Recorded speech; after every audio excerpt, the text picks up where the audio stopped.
رسول الله أما بعد كيف حالكم؟ نويت التعلم والتعليم والنفع والانتفاع والإفادة والاستفادة والحث على التمسك بكتاب الله وسنة رسول الله صلى الله عليه وسلم والدعاء إلى الهدى والدلالة على الخير ابتغاء وجه الله ومرضاته وقربه سبحانه وتعالى. قال المصنف رحمه الله تعالى ونفعنا به وعلومه في الدارين. Ya, mubasyarah ila safhah rabi'ah wa khamsun. Ansyadani Syekhul Imam Az-Zahid Al-Arif, ya, telah bersenang memberitahu kepada aku bahwa Syekh Imam Zahid Al-Arif, nama beliau adalah Ruknil Islam. Oh, rukun Islam nama beliau. Berarti rukun Islam ini beliau ya, laqab. Laqab beliau namanya adalah rukun Islam. Kemudian alam isim beliau namanya Muhammad, ya, Muhammad bin Abi Bakar. Berarti kunyah beliau namanya Ibnu Abi Bakar. Ibnu Abi Bakar, anaknya Abu Bakar.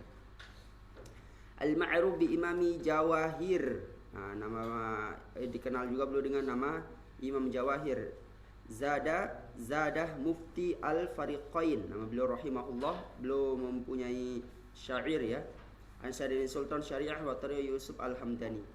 Da'al mar'a la tujzihi ala su'i fi'lihi. Tinggalkanlah manusia, ya, tinggalkan manusia yang gimana? La tujzihi ala su'i fi'lihi. Ya, tidak mencukupimu, tidak akan memberikan faedah kepadamu atas su'i fi'lihi, terhadap buruknya pekerjaannya. Makanya orang-orang atau teman-teman yang buruk perilakunya, buruk akhlaknya, jangan terlalu didekati. Takutnya kenapa? Su'ul khuluqi, dalam muhfazat itu apa? Su'ul khuluqi yu'di. Ya, akhlak buruk itu cepat menyebarnya. Sedangkan akhlak baik agak lama menyebarnya. Bahkan sulit nyebarnya. Harus butuh rintangan, harus butuh terapi, harus butuh treatment, baru dia menyebar akhlak baik. Kalau akhlak buruk gak usah pakai treatmentan, berteman aja sama dia. Kalau berteman sama teman yang dikit-dikit COK, nanti lama-lama dia jadi COK. Ke temen lah yang suka-suka bilang ANJIR, nggak usah diajarin, nggak usah diajarin, berteman aja, berteman gitu. Oh, ini kayak suka nyebut ANJIR gitu, berteman aja sama dia, satu kamar, tempat tidur, lama-lama ngomong gitu ANJIR, karena su'ul khuluqi yu'di, kan akhlak buruk cepat banget menyebarnya.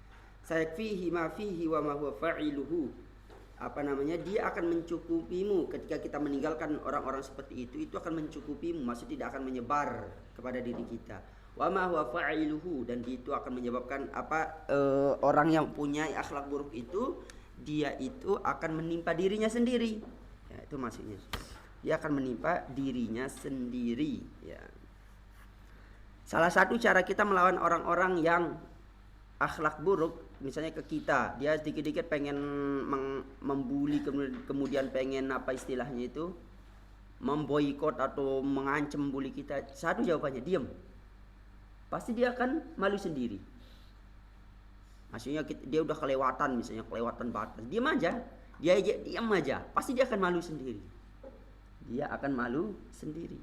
Dipanggil diam aja gitu. Misalnya dia bilang julukan yang buruk misalnya, hai julukan buruk, diam aja.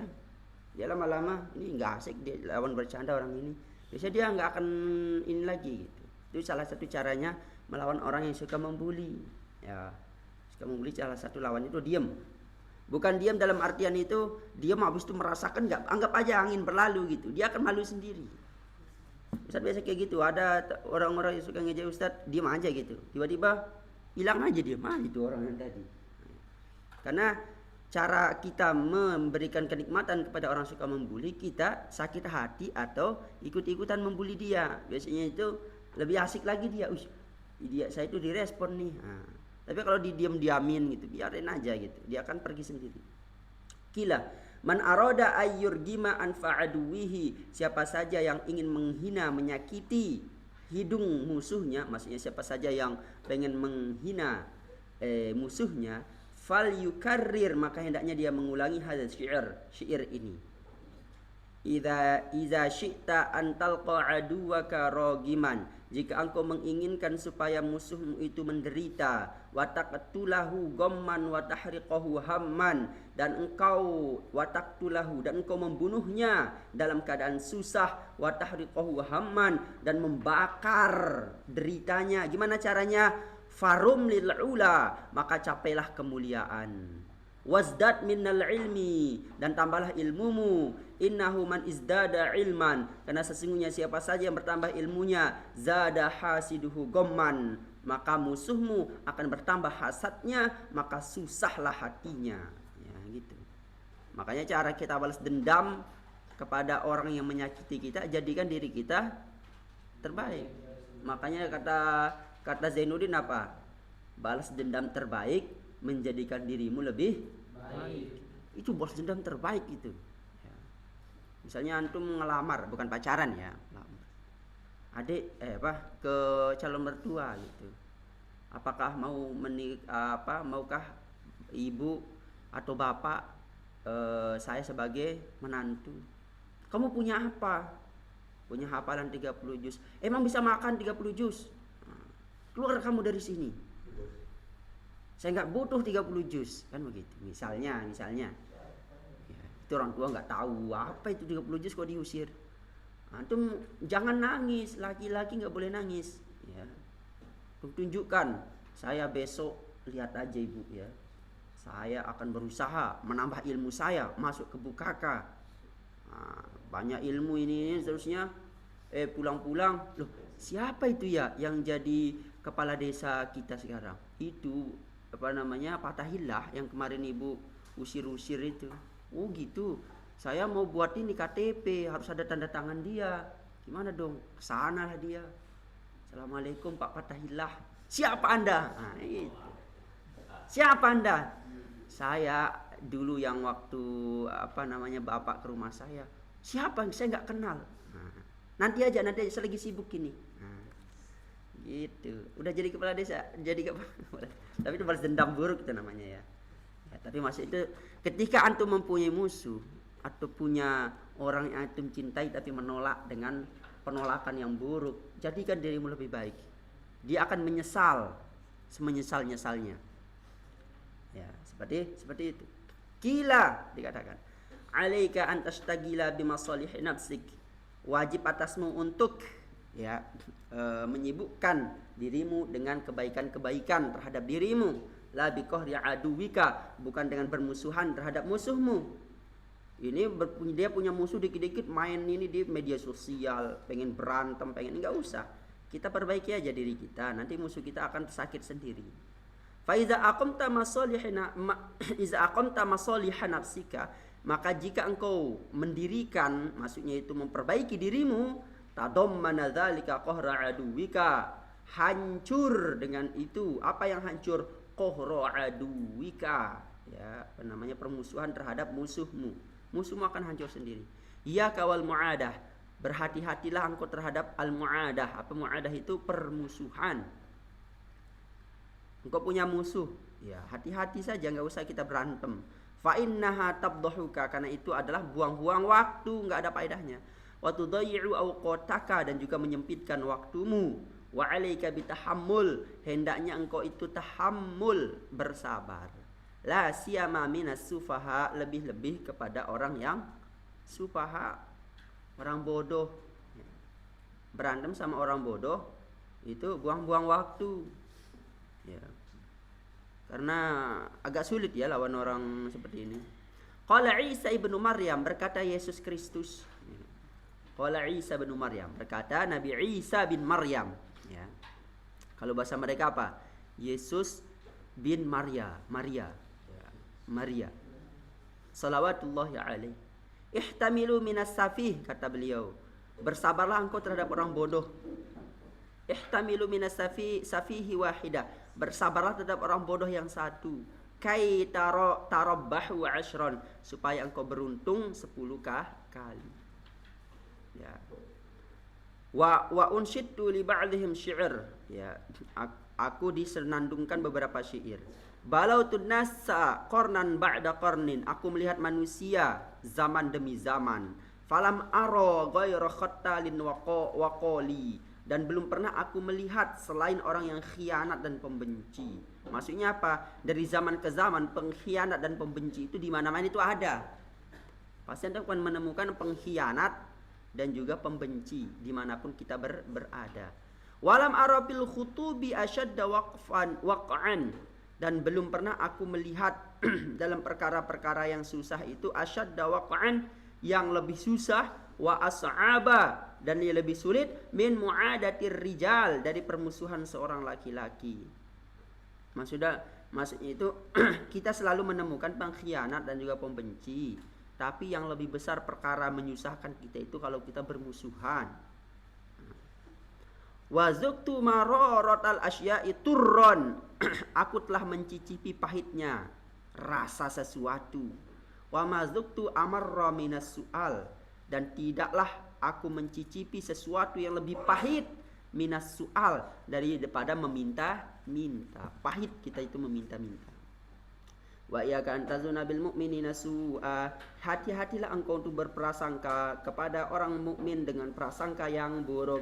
Fa innahu man sya'ul adawah, karena sesungguhnya prasangka buruk itu menimbulkan permusuhan. Wala yahillu dzalika, dan tidak halal itu, liqaulihi alaihi salatu wassalam, karena berkata Nabi sallallahu alaihi wasallam, zannu bil mu'minina khaira, berprasangka baiklah kepada orang yang beriman. Dan dalam Al-Qur'an dikatakan apa?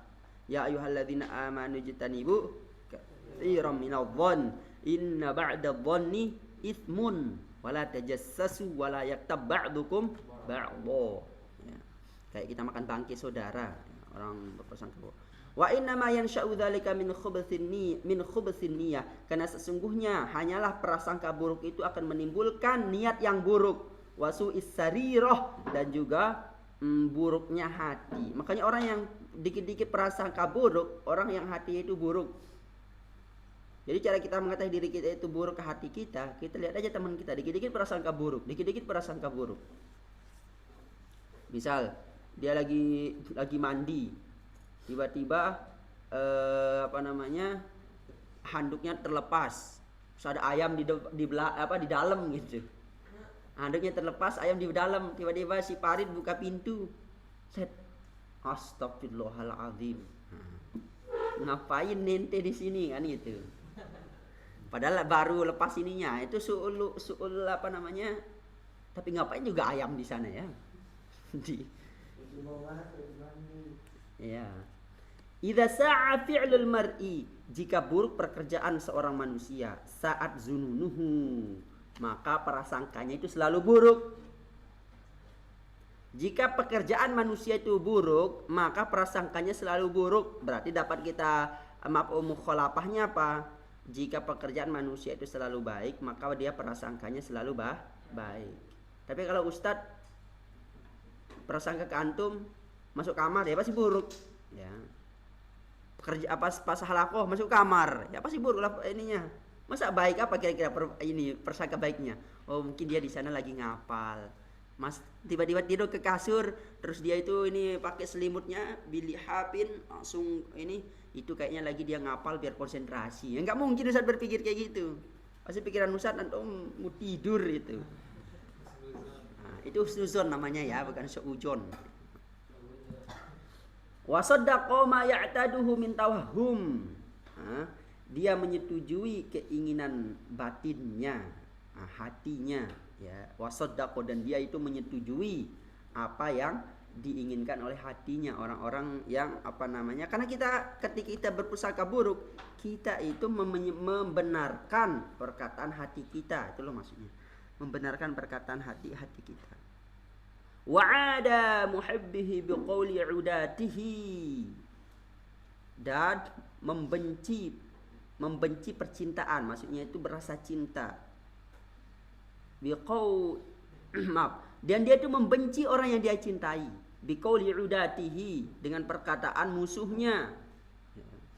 Padahal udah tahu dia itu musuhnya, tapi kalau musuhnya bilang, oh si itu habis ini, dia percaya aja. Ya, kenapa? Karena dia tuh udah prasangka buruk kepada siapapun. Wa asbaha fi lailin minasyakki muslim, dan dia menjadi setiap malamnya itu keraguan dalam kegelapan. Berarti awal dari prasangka buruk selalu terjadi dari perilaku yang buruk kemarin, ya, sehingga akan tercipta zon-zon yang buruk itu. Ketika sudah kita sering berprasangka buruk, maka orang yang kita cintai pun bisa kita prasangka buruk, ya. Maka ketika orang yang kita cintai saja kita sudah berprasangka buruk, maka setiap malam, setiap hari dalam keadaan keraguan. Lihat orang, jangan-jangan orang ini jangan-jangan dia ketemu sama orang rambutnya panjang, jangan-jangan perampok. Kemudian lihat mobil yang ada jeepnya, ada bannya di belakang, jangan-jangan mobil perampok. Karena saya dulu waktu film-film Indosiar, ya, kayaknya yang umur lahir 2009 nggak tahu kayaknya, ya. Film Indosiar yang biasa kalau pakai mobil jeep itu pasti perampok. Makanya kalau Ustadz misalnya habis nonton nih, kemudian lihat ada mobil jeep di jalan, kayaknya mobil perampok itu. Karena dari kecil kita didoktrin bahwasanya, karena di film-film Indosiar itu, ya, setiap mobil jeep pasti perampok kan, nyulik orang, nyulik ini itu di filmnya, ya, mobil perampok. Ya. Bahkan kita waktu ini pun bilang, lihat tuh mobil perampok gitu. Padahal namanya jeep, ya, seperti itu. Itu prasangka buruk, ya. Ya. Lihat rambutnya panjang dikit, ini gitu. Lihat yang tatoan, jangan. Nah, gitu. Kita berjangan-jangan, ya. Kemudian wa unshitu li ba'dihim, aku disenandungkan untuk sebagian dari mereka. Tanaha 'anil qabihi wala turid, ya, singkirkanlah dari perkataan, dari hal-hal yang buruk, wala turidhu, jangan kau kembali kepadanya. Wa man aulailatahu hasanan fazidahu, dan siapa saja orang yang berbuat kebaikan, fazidahu, maka tambahkanlah. Satukpa min aduwika kulla kaidin, akan dicukupkan engkau dari musuhmu kulla kaidin, dari setiap tipu daya, iza kana al-aduwu fala takidahu. Apabila apabila kulla kaidin iza kada al-adu, ya, apabila permusuhan itu hampir terjadi padamu, fala takidahu, maka jangan engkau mempertipu dayakannya. Musuhmu jangan ditipu dayakan, itu loh maksudnya. Punya musuh, dia mau tipu daya kepadamu, nggak usah tipu daya pada dia, ya. Kenapa? Allah udah mencukupkan kita ketika kita berbuat baik, ya. Nggak usah dia habis buat jahat pada kita, nggak usah kita juga berbuat jahat pada dia, ya. Masa pejabat korupsi, rakyat ikut korupsi, ya. Kenapa kamu korupsi? Pejabat saja korupsi. Nah, kayak ada di ini, rakyat demo biar pejabatnya ditangkap yang korupsi. Hukum mati koruptor. Tiba-tiba ketemu mobil yang tabrakan, kemudian banyak tumpah minyak semuanya. Semua yang demo ikut ngambil. Ya. Yang demo ikut ngambil, berarti yang demo pun korupsi, ya. Emang kayak gitu di Indonesia itu, ya. Sebenarnya koruptor, ya. Ya, rakyat kecil tuh banyak yang jadi koruptor, cuma nggak ada kesempatan aja, nggak ada kesempatan. Nggak tahu, kita di ini SIM banyak yang nembak, apalagi nembak aja biar lancar, ya. Main tembak aja itu, apalagi masuk BMS pun banyak yang ini juga. Masuk ini perusahaan banyak yang main tembak juga, ya. Ordal, ya. Iya, emang kayak gitu di Indonesia itu, seperti itu. Gimana pengobatinya? Allahu a'lam, ya. Bahkan dikatakan ada sebuah dokumen dari Ratu Wilhelmina, ya. Tahu Ratu Wilhelmina, Ratu Belanda, ya. Dia tuh punya dokumen, ya, ketika Daedalus itu memperkerjakan rakyat Indonesia dari Anyar ke Panarukan buat jalan itu, dari ujung Jawa Barat, Banten sampai ujung Jawa Timur. Gimana lalahnya kita buat jalan. Terus di sejarah kita mengatakan ribuan orang meninggal gara-gara nggak dikasih makan. nggak dikasih upah, penyakit di mana-mana, sampai dijuluki Dendels itu tangan besi. Karena saking kejamnya. Ternyata di apa namanya, di dokumen yang ada di Belanda itu ada gajinya ternyata. Orang yang buat jalan itu, rakyat Indonesia buat jalan itu ada dikasih gaji sama orang Belanda. Tapi dikasih sama pejabatnya untuk dikasih kepada rakyat jelata. Ternyata pejabat-pejabat itulah yang ngambil duit itu. Ujung-ujungnya yang korupsi itu orang Indonesia. Kenapa kita bilang seperti itu? Kalau memang orang Belanda itu suka kayak gitu, kita lihat aja sekarang orang Belanda. Ya, orang Belanda di situ di Belanda, ya. Dia itu ya gitu tertib, kemudian ini gitu. Faktanya di Indonesia dalam artian ya, setelah kita yang ngambil alih negara ini, lebih baik apa lebih buruk, kan gitu pertanyaannya. Contohnya ada irigasi di Jogja itu, tahan gempa, tahan apa-apa gitu. Udah ratusan tahun. Gitu-gitu aja bentuknya irigasinya itu. Jalannya itu gitu-gitu aja bentuknya, nggak berubah-berubah. Gempa bumi ini tuh nggak berubah-berubah. Kenapa? Karena bahan bakunya nggak dikorupsi. Begitu aspalnya begitu. Sekarang di Indonesia, ya, buat jembatan berapa tahun retak. Ternyata yang awalnya dibuat bahan bakunya 3 roda, jadi 1 roda, ya. Merek apa namanya? Semennya 3 roda dibuat berubah-berubah. Akhirnya yang terjadi adalah ya cepat hancur, jembatan cepat hancur. Bukan karena orang Indonesia nggak pinter buat jembatan, ya, tapi karena bahan-bahannya disunat dulu gitu. Banyak yang terjadi. Bahkan kemarin di kampung Ustadz, yang awalnya jalannya agak lebar, sekarang agak kecil jalannya. Kan dibuat baru, tapi kecil-kecil ininya. Ya, bansos dikorupsi. Pokoknya korupsi ini udah bukan merajalela lagi, udah menyebar rata seantero Indonesia, ya. Jadi orang yang teriak korupsi itu karena belum dia merasakan itu. Nggak tahu apakah itu udah karakter orang Indonesia atau bagaimana ya, Ustadz bingung juga. Ya, karena korupsi itu udah di mana-mana masalahnya. Korupsi itu tidak hanya ngambil uang, ngambil ini enggak.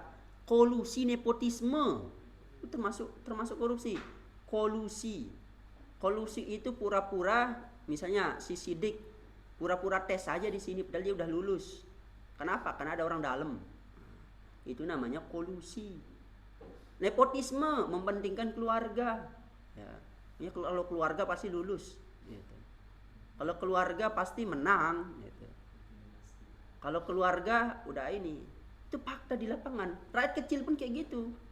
Dia datang ke kantor desa misalnya, dia ngurus KTP, ini keluarga saya, gitu ya, bapak itu sebenarnya apa namanya saudara dari saudaranya saudara saya, gitu, ya udah, jadi pas kayak gitu itu jadi saudara dia, ya, akhirnya lulus, gitu. Jadi polisi, misalnya, ini kayaknya bapak kan ini ya, kemarin itu sebenarnya nenek saya itu bersaudara dengan neneknya bapak, gitu ya, ini lulus ya, lulus, gitu. Itu fakta di lapangan masalahnya. Jadi itu namanya nepotisme. Nepotisme juga termasuk KKN, korupsi termasuk itu. Nepotisme. Ya. Kalau dia nepotisme boleh nepotisme, tapi nepotisme kepada keluarganya yang mumpuni. Ini keluarganya nggak mumpuni dijadikan itu. Ya. Contohnya apa? Sayyidina Utsman bin Affan, beliau itu nepotisme orang. Sayyidina Utsman bin Affan itu nepotisme. Semua pejabat-pejabat itu keluarga beliau. Setelah meninggalnya Utsman bin Affan, kemudian mau diganti sama Sayyidina Ali bin Abi Thalib karramallahu wajhah, keluarganya Sayyidina Utsman yang protes. Nggak bisa, ini harus ditemuin dulu pelakunya yang membunuh Sayyidina Utsman. Kata yang lain, enggak, kita harus mengangkat pemimpin dulu biar enggak terjadi gejolak. Enggak, harus ini. Akhirnya perang antara keluarga Sayyidina Utsman menghadapi pendukung Sayyidina Ali. Bayangin saja para sahabat perang. Perang apa namanya? Jamal.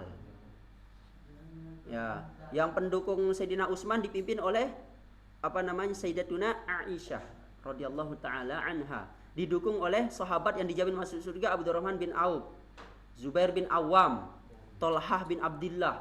Itu para pihak dari Sayyidatuna Aisyah.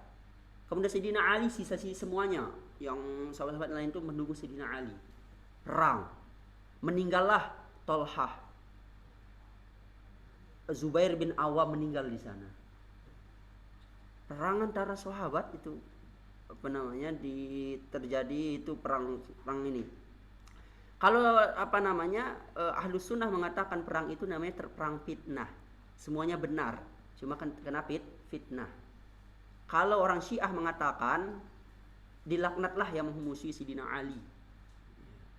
Laknatlah yang memusuhi Sidina Ali. Makanya dia selalu melaknat Sayyidatuna Aisyah, ya. Zubair bin Awam. Bahkan dia mengatakan seluruh sahabat kafir kecuali 3. Siapa yang pertama adalah Abu Zar Al-Ghifari, Salman Al-Farisi, sama sahabat Al-Miqdad. 3 itu doang. Selain itu kafir katanya. Syiah, ya. Syiah ini nggak tahu ininya. Karena kebencian, awal itu kebencian.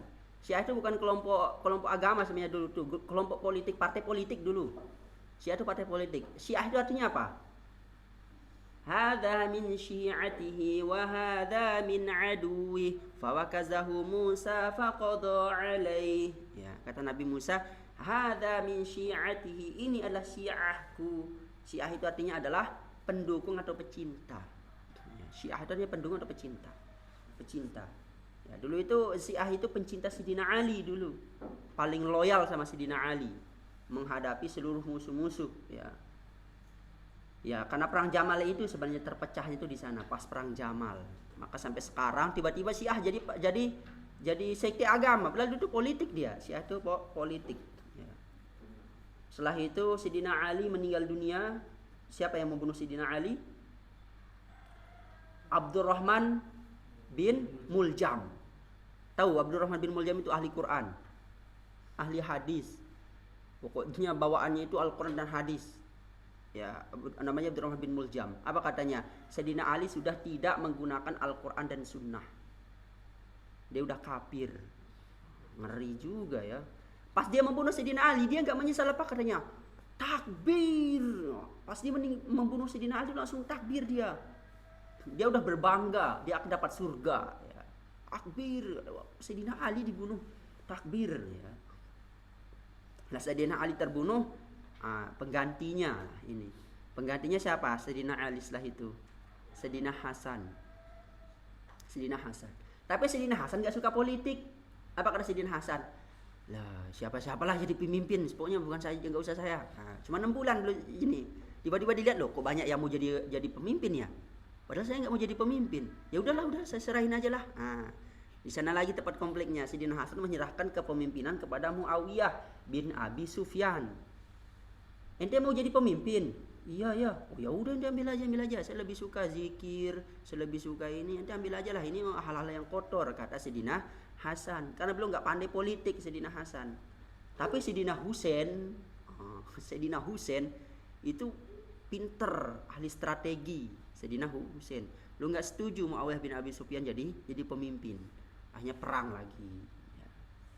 lagi. Dan Muawiyah pun punya siasat. Gini aja caranya, nanti kalau udah Sayyidina Husain itu mengarah ke Irak, kita kepung aja dia. Bener, dikepung Sayyidina Husain habis itu. Pas dikepung di daerah namanya Karbala, dipenggal. Kepalanya dibawa ke Muawiyah bin Abi Sufyan. Tubuhnya didiamkan di sana. Makanya di makamnya Sayyidina Husain itu nggak ada kepala. Yang ada itu cuma badan. Ya, kepala nggak tahu sampai sekarang. Itu sebagai hadiah dari dikasih hadiah ke Muawiyah bin Abi Sufyan. Ya. Sama namanya itu Yazid bin Muawiyah, yang 2 itu. Dibawa kepalanya Sayyidina Husain. Siapa yang benar, siapa yang salah di sana? Allahu a'lamu bishawab. Kita selalu menyebut Muawiyah bin Abi Sufyan radhiyallahu taala anhu. Yazid bin Muawiyah kita juga nyebut radhiyallahu taala anhu. Siapa yang salah Allahu alam. Kita diam aja, itu enggak berat. Nah, kalau Syiah itu enggak. Makanya enggak ada nama di Syiah itu Yazid, ya. Itu enggak ada namanya Yazid. Kenapa? Karena sangat benci. Dari seluruh sahabat, di seluruh dia paling dia benci itu Yazid bin Muawiyah. Kenapa? Karena dia menggal Sayyidina Husain. Ya, Sayyidina Husain. Ya, makanya pencinta ahli bait sebenarnya dia Syiah itu, tapi karena terlalu ekstrim akhirnya semuanya dikafirkan. Ya, itu cuma pada salahnya orang-orang Syiah ya. Ya, lanjut. Mana dia tadi?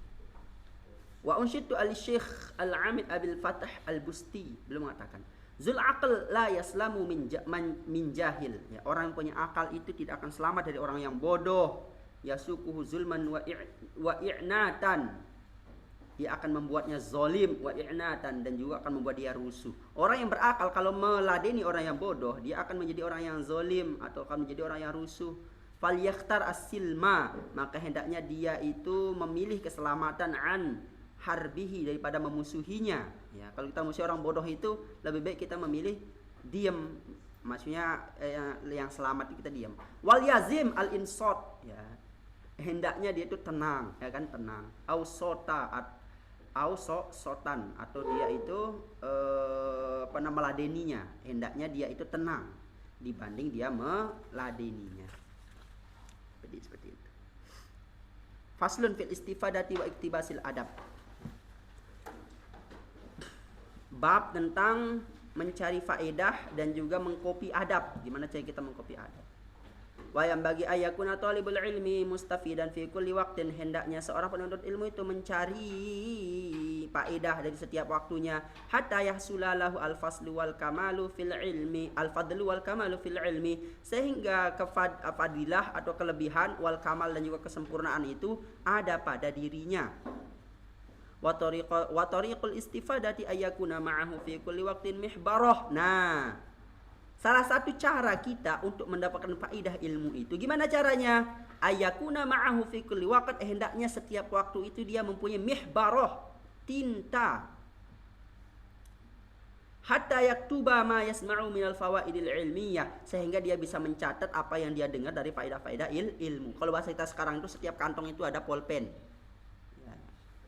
Ada pulpen atau ada apa. Makanya antum harus beli nih sebenarnya bagusnya buku kecil yang bisa masuk ke kantong. Tahu kan buku kecil yang masuk ke kantong itu, taruh di sini, set sama pulpen. Nah, nanti ketika antum tiba-tiba ketemu ada faedah-faedah langsung buka, set, taruh lagi. Ya, seperti itu. Ya, makanya Ustaz lihat ketika Bapak Suhaili kala, ya sering kemana-mana itu beliau bawa pulpen sama ini biasa di sini. Buku kecil, lo catat. Saya dulu punya pimpinan di namanya Ihsan Center, itu selalu dibawa pulpen sama ini di sini. Dicatat sampai penuh catatannya. Ya, seperti itu. Kila man hafidhaf, man hafidha farra wa man kataba qarra. Man hafidha farra, siapa saja yang menghafal maka hafalannya akan lari. Wa man kataba qarra, dan siapa yang menulis maka tulisannya itu akan tetap. Kenapa nggak nulis? Udah hafal Ustaz, ini kan gampang. Ya. Udah 15 menit kemudian coba dihafalin apa lagi tuh hafalannya kemarin. Apa ya? Nah, tapi kalau dia menulis itu tetap ilmunya. Makanya ketika antum udah umur 20 tahun, antum punya buku diari, catatan yang banyak. Nanti umur 20 tahun antum buka, ya Allah, ini ya masa dulu itu ya waktu belajar di BMS. Akan ada kenangan. Ketika ada kenangan antum buka-buka cepat antum paham, oh ini yang dulu itu. Oh gitu. Kalau antum nggak punya catatan, nggak punya diare, nggak punya apa, nanti apa antum mau jadi kenang-kenangan? Usahakan itu harus ada. Diari itu harus ada. Harus antum punya. Jadi nanti anak antum buka, papa itu buku apa? Jangan dipegang, itu keramat. Nah, dipegang sama anaknya. Biasa kan kalau manusia itu kalau dilarang biasa itu ini dia penasaran kan. Nah, dibuka. Alamak, tulisan bapakku kok jelek kali. Ya. Terus, keren-keren juga ya ilmunya. Oh ini mantap gitu. Jadi anak antum pun belajar dari buku antum. Oh begini ternyata hukumnya. Oh ternyata segini jumlahnya ya sahabat Nabi. Oh segini gini. Itu yang terjadi ketika antum punya buku. Atau nanti antum punya istri. Mas lihat buku diarinya dong. Loh, kok mantan mas 15? Kan konflik internal langsung. Bahaya itu. Ya, jadi antum punya ya, biar jadi kenang-kenangan ya.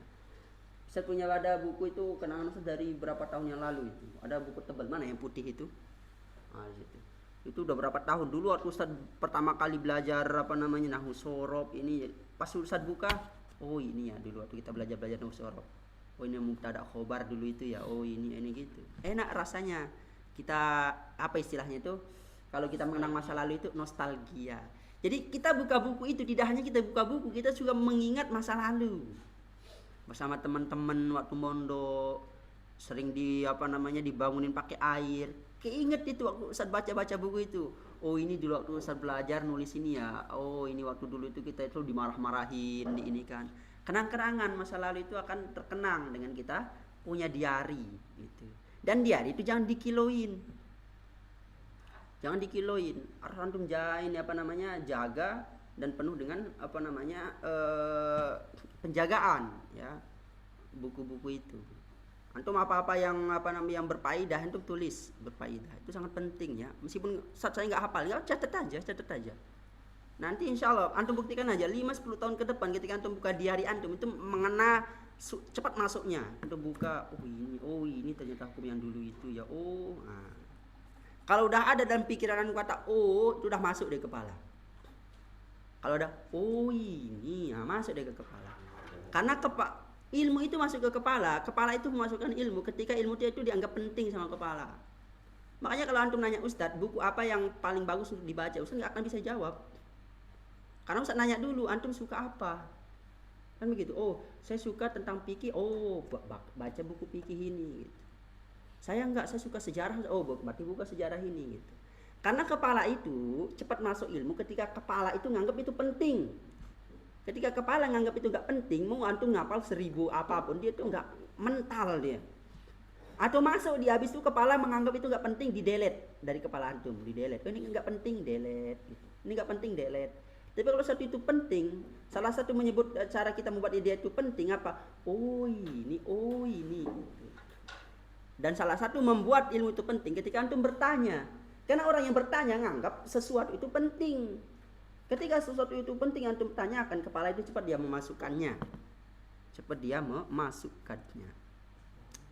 Seperti itu. Makanya kalau antum mendengar ilmu mau mengungkapkan kata gini, masuk deh itu. Tapi jangan semuanya ya. Waktilah ya enggak gitu juga ya. Al-ilmu ma yu'khadhu min afwahir rijal li'annahum yahfazuna ahsana ma yasma'una wa yaqulun ahsana ma yahfazun. Ilmu itu adalah apa yang diambil dari lisan-lisannya laki-laki. Li'annahum, karena sesungguhnya mereka yahfazuna ahsana ma yasma'un, karena sesungguhnya mereka menghafal yang lebih baik dari apa yang mereka dengar. Wa yaquluna, dan mereka berkata ahsana ma yahfazun, yang lebih bagus daripada apa yang mereka hafal. Maksudnya itu ilmu itu apa yang kita ambil dari lisan-lisan seseorang. Karena lisan seseorang itu mereka itu menghafal apa yang mereka dengar. Wasami'tu Syekh Al-Imam Al-Adib Al-Ustadz Zainil Islam Al-Ma'ruf Bil-Adib Al-Mukhtar yaqul qala Hilal bin Zaid bin Yasar ra'aitu Nabiyya sallallahu alaihi wasallam. Kalau kita menyebut Rasul maka kita wajib bukan wajib, sunnah menjawabnya. Ra'aitu Nabiyya sallallahu alaihi wasallam. Aku telah melihat Nabi sallallahu alaihi wasallam yaqul, berkata li ashabihi, kepada sahabatnya, syai'an, sesuatu, minal ilmi, dari ilmu, wal hikmah, dan juga hikmah. Fakultu, aku pun telah berkata, ya Rasulullah, wahai Rasulullah, a'idli, ulanglah untukku. Rasul nyampein ke sahabat. Beliau sahabat yang ini nyuruh Rasul untuk ngulang. A'idli ma qulta lahum, ulangi ya Rasul apa yang telah kau katakan pada mereka yang tadi. Faqala li, maka Rasul bersabda kepadaku, hal ma'aka mihbarah, apakah ada di sisimu itu ada tinta? Faqultu ma ma'i mihbarah, enggak ada tinta. Faqala Nabi sallallahu alaihi wasallam, ya Hilal, wahai Hilal, la tufarik al mihbarah li anal khair fiha wa fi ahliha ila yaumil qiyamah. Tidak terpisahlah, jangan terpisah dari mihbarah. Maksudnya mihbarah di sini tinta, atau kita itu pulpen. Jangan terpisah dari pulpen. Li'anal khair, karena sesungguhnya kebaikan itu padanya. Wa fi ahliya, dan juga kepada ahlinya. Ila yaumil qiyamah, sampai hari kiamat. Allahu a'lam, ini hadis sahih atau bagaimana? Ustaz baru dengar ini. Dalam arti itu enggak ada kayaknya di hadis-hadis sahih.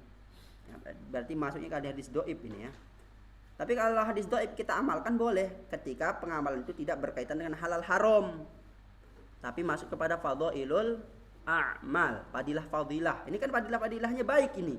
Apa fadilahnya? Dan disuruh bawa pulpen biar kita itu cepat dapat ilmu. Ya, seperti itu. Kemudian wawasso telah berwasiat as-sadrus syahid Husainuddin ibnahu, anaknya Syamsiddin, ayah fadho. Nah, beliau itu berwasiat kepada anak beliau namanya Syamsiddin untuk menghafal kulla yaumin, setiap hari, syai'an sesuatu, minal ilmi, dari ilmu, wal hikmatin, dan juga hikmah, fa innahu yasirun, karena sesungguhnya itu akan memudahkannya, wa an qaribin, dan akan memudahkannya, wa an qaribin yakunu katsiran, dalam waktu dekat itu akan menjadi banyak. Dia menghafal dikit-dikit ilmu, dikit-dikit hikmah, dikit-dikit kamus, dikit-dikit matan, dikit-dikit Quran, dihafalkan dikit-dikit, lama-lama menjadi bukit. Ya, kalau bukitnya nggak longsor tapi ya, lama-lama jadi bukit. Ya, ngapal komus 2 halaman, 3 halaman, dikit-dikit,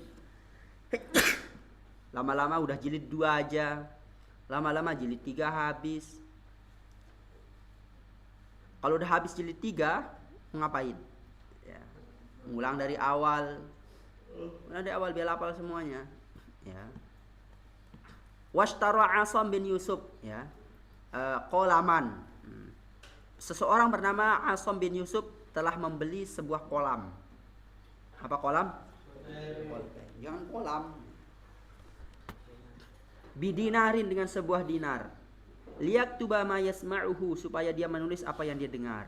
Fil hal, dalam keadaan itu. Fal umru qasirun wal ilmu katsir. Beliau mengatakan umur itu sangat sedikit, sangat sempit, sangat ringkas, wal ilmu katsir, dan juga ilmu itu begitu banyak. Fayambaghi alla yudayyi'a talibul ilmi awqata was-sa'ati wa yaktanim al-layaliya wal khalawat. Siogianya untuk seseorang penuntut ilmu itu tidak menyia-nyiakan waktu, was-sa'at, dan juga jam-jam. Ya, jangan menyia-nyiakan jam. Wayak tanim, dan hendaknya dia itu memperhatikan. Apa yang diperhatikan? Layalia, malam-malamnya. Wal kholawat, waktu kosongnya. Waktu kosong nih, waktu kosong ngapain? Ngapal. Ngapain? Nyatat ilmu. Ngapain? Murajah ilmu, mutalah ilmu. Yukaan Yahya bin Mu'az ar-Razi, ya, diceritakan dari Yahya bin Mu'az ar-Razi, anahu qol, berkata, al-lailu tawilun, malam itu begitu panjang, fala tuqassiruhu bimanamika, maka jangan engkau menyingkatnya, bimanamika, dengan tidurmu, wan naharu mudhi'un, siang itu begitu bersinar, fala tukazirhu bi'athamika, jangan kamu mengotorinya, bi'athamika, dengan dosa-dosamu. Wayam bagi ayaktanima asyuyukha wa yastafida minhum. Siogianya, ya, seseorang penuntut ilmu itu memperhatikan guru dalam belajar, wa yastafida minhum, dan mencari faedah dari mereka. Walaysa kullu ma fata yudroku, karena tidak semua apa yang luput itu bisa didapatkan. Makanya ketika belajar ilmu, usahakan gurunya diperhatikan, karena tidak semua apa yang luput itu bisa kita dapatkan, kecuali ada rekaman. Ya, kalian tuh nonton rekamannya. Kama qala ustazuna Syekhul Islam fi masyaikhihi, sebagaimana apa dikatakan oleh Syekhul Islam kepada syekhnya. Kam min syaikhin kabirin adraktuhu, betapa banyak seorang guru yang besar aku telah memperolehnya ilmu padanya. Wa ma astakhbartuhu, dan aku menuntut ilmu banyak padanya. Wa aquluha ala hadzal faut munsyi'an hadzal bait, ya. Kemudian aku berkata, ya, ala hadzal faut, terhadap apa yang luput padaku. Nah, beliau udah banyak dapat ilmu, tapi beliau itu punya syair mengatakan ketika ilmu itu luput pada beliau, lahfan ala fautit talaqi lahfan, ya, sayang 1000 sayang.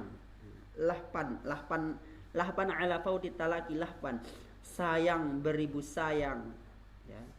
Ala fautit talaqi, luputnya at-talaqi. Talaqi itu ilmu yang aku dapatkan secara talaqi. Ma kullu ma fata wa yafna yulfa, apa yang luput padaku, wa yafna wa yulfa, dia itu hilang dan juga sirna. Qala Ali radhiyallahu taala anhu, idza kunta fi amr, ya, apabila engkau dalam suatu perkara, fakun fihi, maka konsentrasi padanya, ya. Jika ngapal Quran, konsentrasi ngapal Quran. Gitu. Jangan ngapal Quran yang diingat yang lain. Ngapal komus, ingat komusnya, jangan yang lain. Fakafa bil i'radi an ilmillahi hizyan wa khasara wasta'iz billahi minhu lailan wa nahara.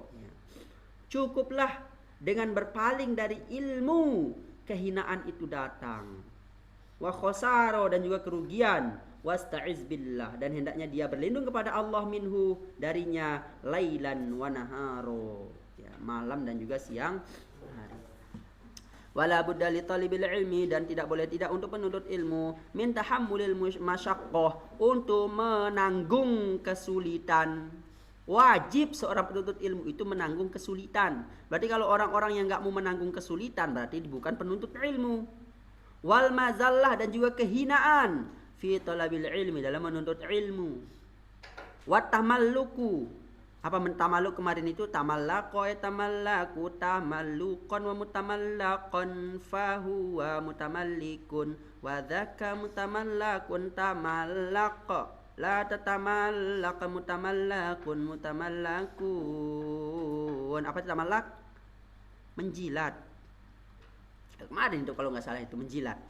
Wa tamalluku mazmumun, ya, menjilat itu mazmumun, tercela, illa fi talabil ilmi, kecuali dalam masalah menuntut ilmu. Fa innahu la budda lahu, karena tidak boleh tidak baginya min tamalluk, dari menjilat. Siapa? Lil ustaz, menjilat ustaz. Wasyariki, dan juga teman yang punya banyak ilmu, teman yang dewasa, jilat aja dia. Wa ghairihim, dan selain dari mereka, li istifadati minhum, untuk mendapatkan faidah dari mereka. Siapa yang punya ilmu, jilat gitu. Maksudnya jilat gimana? Gitu. Misalnya punya teman punya banyak ilmu. Mas mau diambilin air ya? Nah, ambilin air.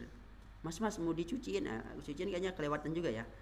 Ya pokoknya yang membuat dia itu bahagia, ya, sehingga antum nanti cepat dapat ilmu darinya. Qila al-ilmu izzun la zulla fihi, ilmu itu mulia, tidak akan dihina ilmu itu. Wala yudraku illa bizillin, seseorang tidak akan mendapatkan ilmu kecuali dengan kehinaan. La izza fihi, tidak ada kemuliaan padanya. Maksudnya apa? Orang kalau pengen mendapatkan ilmu, dia harus hina, menghinakan diri pada ilmu itu. Ya, masih menghinakan diri apa? Merendahkan dirinya. Qala al-qail, arolaka nafsan tashtahi an tu'azziha. Aku melihat kepadamu nafsan, diri, tashtahi an tu'azziha, bernafsu untuk mulia. Falasta tanal izza hatta tuzillaha. Tidaklah engkau memperoleh kemuliaan kecuali engkau menghinakan diri terhadap ilmu. Lanjut fasal. Fil wara' fi halati ta'allum. Wara' dalam masalah halat dalam belajar, saat belajar. Wara' ba'dhum hadisan fi hadzal bab an Rasulullah sallallahu alaihi wasallam, dari Rasul sallallahu alaihi wasallam, man lam yatawarra', siapa saja yang tidak wara' fi ta'allumihi, dalam menuntut ilmu, ibtalahu Allah taala, Allah telah menguji dia, memberikan bencana kepadanya, bi ahadi salasati asya, dengan salah satu dari yang tiga. Orang yang tidak wara', apa ti wara' itu? Wara' itu hati-hati dalam hal yang mubah. Hati dalam ilmu fikih ya. Hati-hati dalam hal yang mubah itu wara' namanya. Dan menjauhi hal-hal yang makruh. Dan sudah enggak mengingat lagi hal-hal yang haram. Nah, itu orang wara' namanya. Sekali lagi, orang yang hati-hati pada hal yang mubah. Yang mubah itu dia hati-hati. Misalnya masalah makanan dia hati-hati. Masalah hal-hal yang mubah, apa cara yang mubah? Makan, minum, tidur, apalagi yang mubah? Melihat pemandangan, main bola, itu mubah semua. Dia hati-hati. Makruh dijauhkan. Hal yang makruh itu udah nggak ada lagi pada dirinya. Nggak ada rokok-rokokan, nggak ada apalagi yang makruh-makruh. Main rokok, makan bawang. Kan makan bawang makruh ketika waktu sholat, karena membau mulut. Makan jengkol dan seterusnya. Mobile Legend. Nah, kalau yang haram dia udah nggak kepikiran gitu loh. Kalau yang makruh masih kepikiran, akhirnya dia menjauhkannya. Kalau yang haram udah nggak kepikiran, itu orang warok. Ya. Apa itu yang haram? Apa itu haram? Nah, itu. Udah nggak kepikiran, mikirkannya aja enggak gitu loh.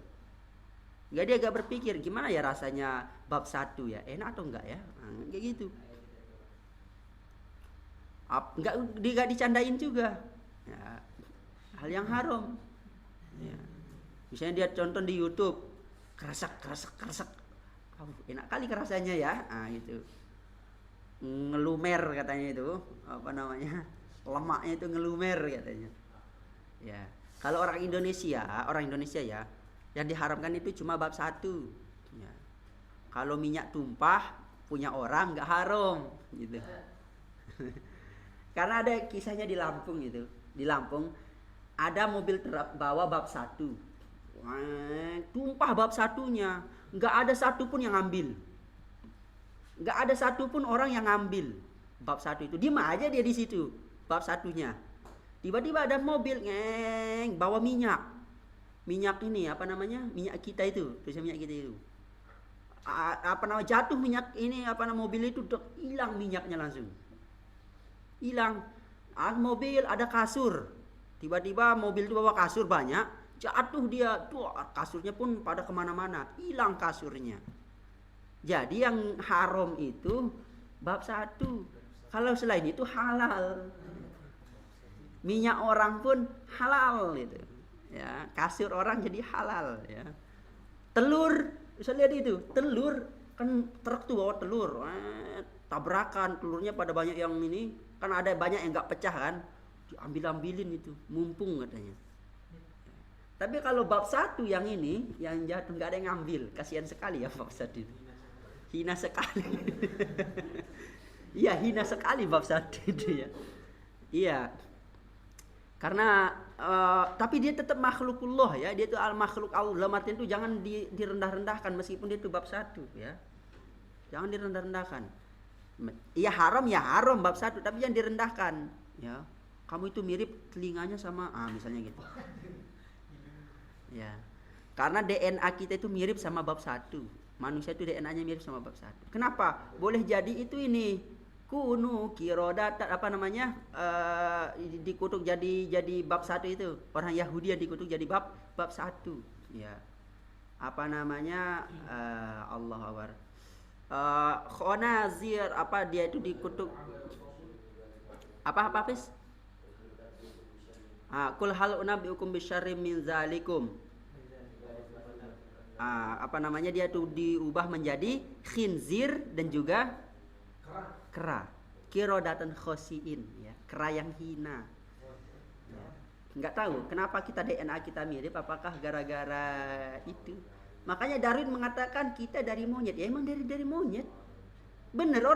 Darwin mengatakan manusia dari monyet, emang dia dari monyet. Karena Darwin orang Yahudi, karena orang Yahudi pernah dikutuk jadi apa, jadi monyet, ada di Al-Quran, kirodatan khosiin, jadi monyet, jadi kera. Coba buka di surat juz 6 ya. Ya. Bener kan? Orang Yahudi itu dikutuk jadi monyet. Ya. Makanya kalau Darwin mengatakan keturunan kita itu manusia berasal dari monyet, emang bener. Kan dia itu kan orang Yahudi, Darwin itu. Keturunan kami dari monyet, yang bener, tapi kita jangan, ya. Iya, kita jangan. Emang dia itu dari monyet ya, Darwin. Ya. Tapi ada beberapa ya perselisihan itu ya. Yang dibuat jadi monyet itu 70 orang saja. 70 orang yang kemarin dia melihat apa namanya, cahaya di Gunung Tursina. Pokoknya dia semua lihat ayat-ayat Allah itu dia lihat. Tapi habis itu dia meragukan lagi Nabi Musa. Udah kelewatan sekali ya. Udah dikasih banyak kenikmatan. 70 ini pembesar istilahnya itu ulama-ulama besarnya. 70 ini. Udah dia itu dikasih manna, dikasih salwa, dikasih melihat semuanya ayat-ayat Allah. Apa katanya? Aku pengen melihat Allah. Langsung jadikan bab 1, jadikan kera dia langsung. Nah. Iya, jadi setelah dijadikan kera sama bab 1, nah menurut riwayat cuma 3 hari dia hidup, habis itu meninggal. Ada yang mengatakan seperti itu. Ada yang mengatakan dia itu tetap hidup dan dia itu mempunyai anak. Ya mungkin itu. Ya mungkin itu ya. Kalau bilang apakah ada teori evolusi dalam Al-Qur'an? Ada. Apakah ada mengatakan manusia dari kera? Ada. Ya, di Al-Qur'an mengatakan ada yang dari kera, yaitu qiradatan khosin. Surah apa itu? Al-Maidah. Tapi cukup mereka saja ya. Ya, keturunan mereka kan dari kera. Ya, kalau kita dari Nabi Adam. Ya. Kalau kita ya dari Nabi. Orang Indonesia nggak tahu dari mana kita ya. Maksudnya itu dalam artian itu kan dulu manusia itu pada terpusat ke sana kan di Timur Tengah. Kok bisa pada ke sini? Siapa yang bawa kita ke sini kan begitu. Ya, menurut teori yang lain kita itu sebenarnya itu keturunan dari Yunani. Apa di Cina sana. Ya, ada di sebuah tempat Cina. Mereka itu pada ke selatan. Jadilah orang-orang Indonesia yang imut-imut ini. Ya. Iya, emang kita keturunan Cina kan dari Yunan.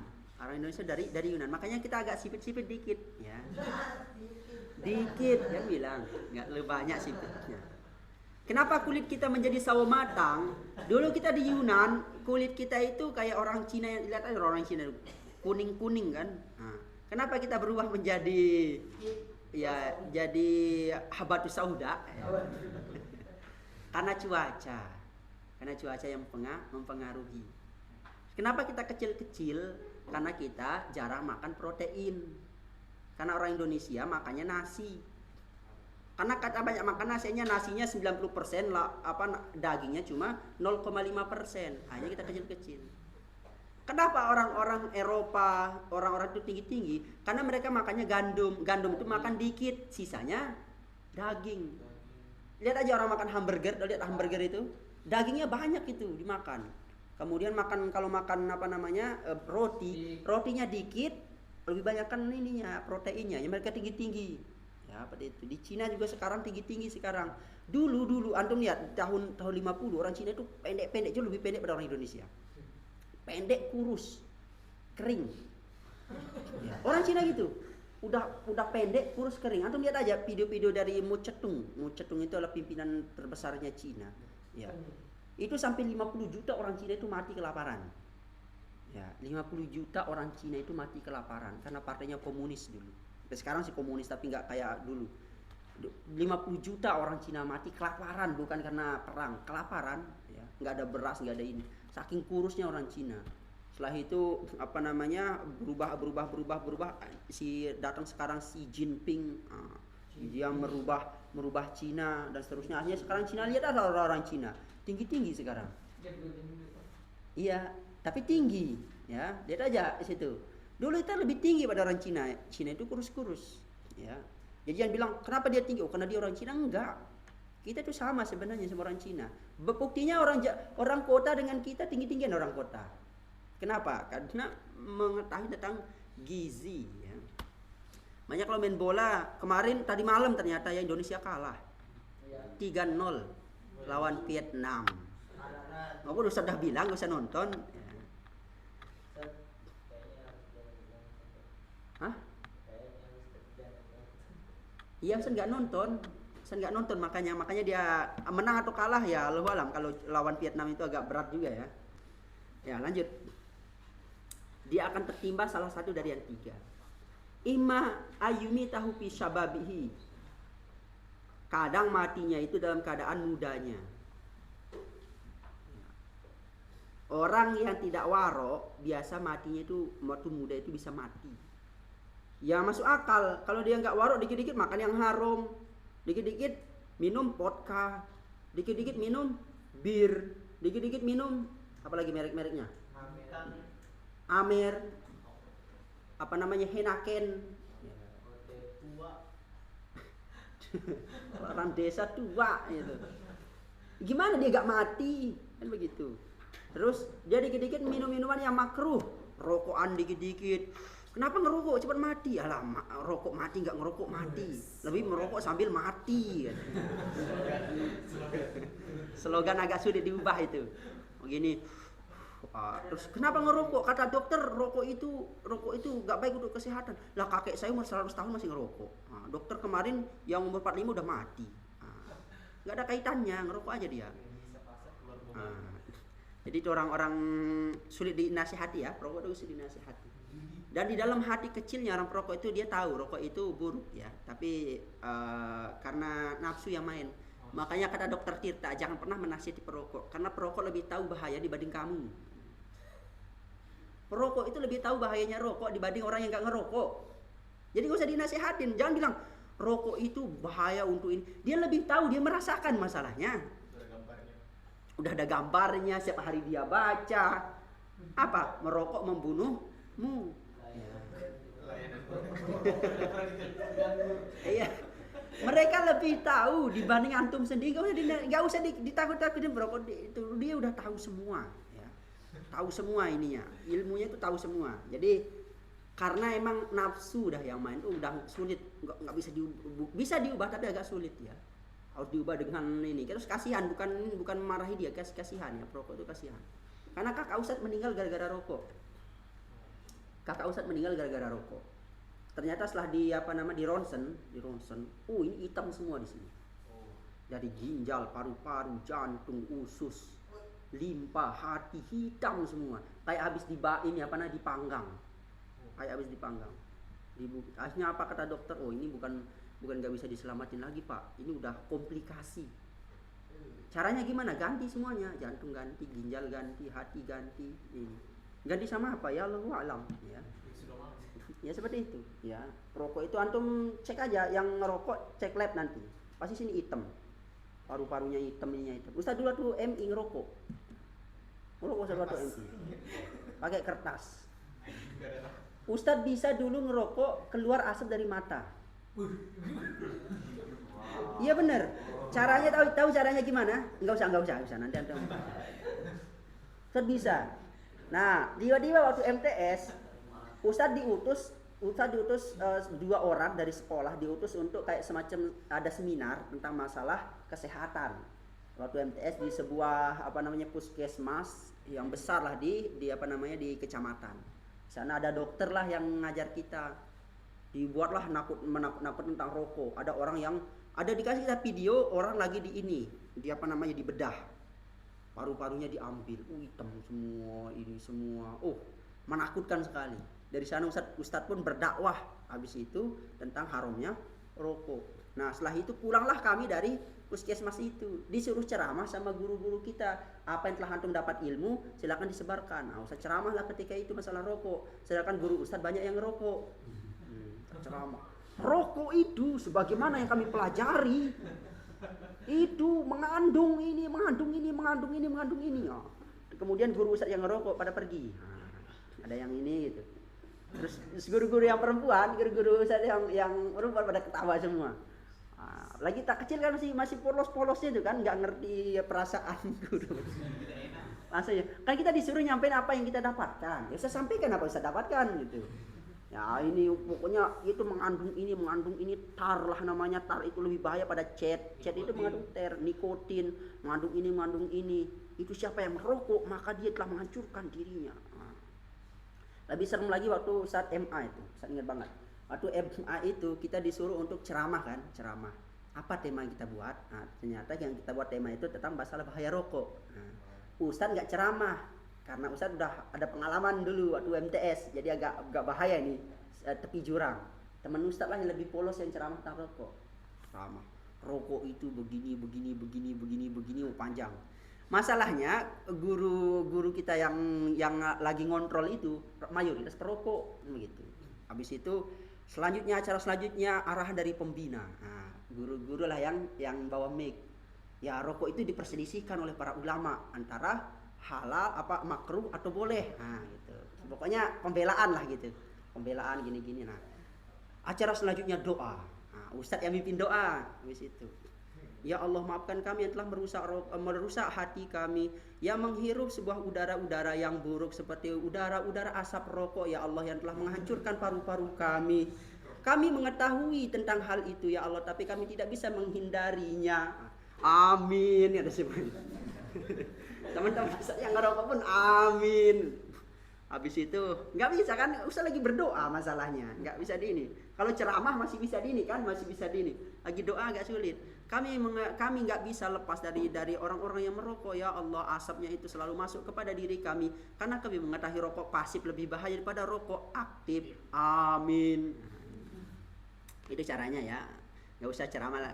Berat menceramahi perokok, agak berat. Tapi usahakan antum yang belum merokok udah nggak usah ya, nggak usah.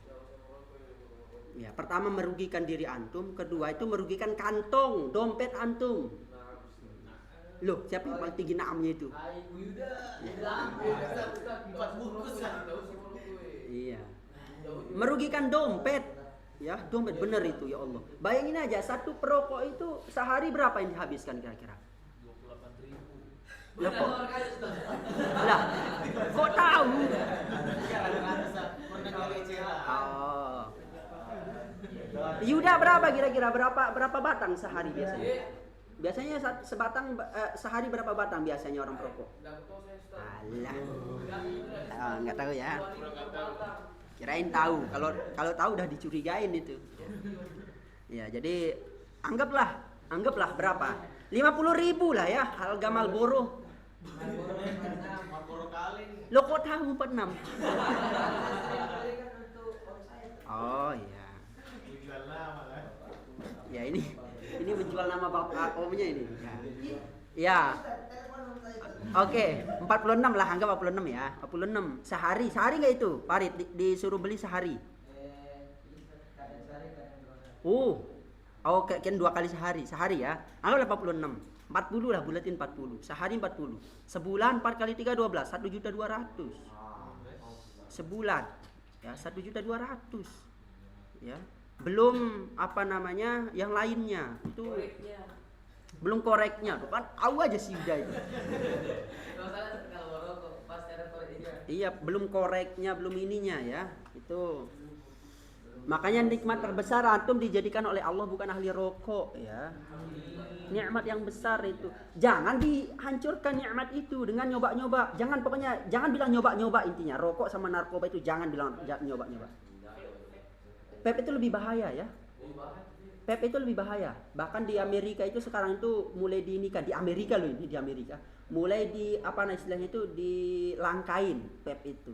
Enggak dilarang tapi dibuat langka. Karena agak lebih bahaya vape. Ya. Karena gini loh, Ustaz kan punya banyak teman yang ahli rokok lah ya, ahli dukhon. Ketika Ustaz diskusi kan dia pasti begini sambil baca kitab. Qala al-musannifu rahimallah. Ya kan teman Ustaz banyak yang kayak gitu. Kan kita yang nggak ngerokok sambilan aja. Nah, kalau mereka masih pakai rokok Marlboro, pakai ini masih nggak terlalu pusing Ustaz nyiumnya. Kan bisa kita kan rokok pasif itu bisa nyium juga kan? Ya. Tapi kalau dulu mereka pakai vape itu pusing Ustaz. Nyiumnya itu udah pusing, ada rasa apel, anggur, apalagi udah. Pokoknya nanti saya kasih tuh Ustaz Patih untuk curigai si Yuda nya.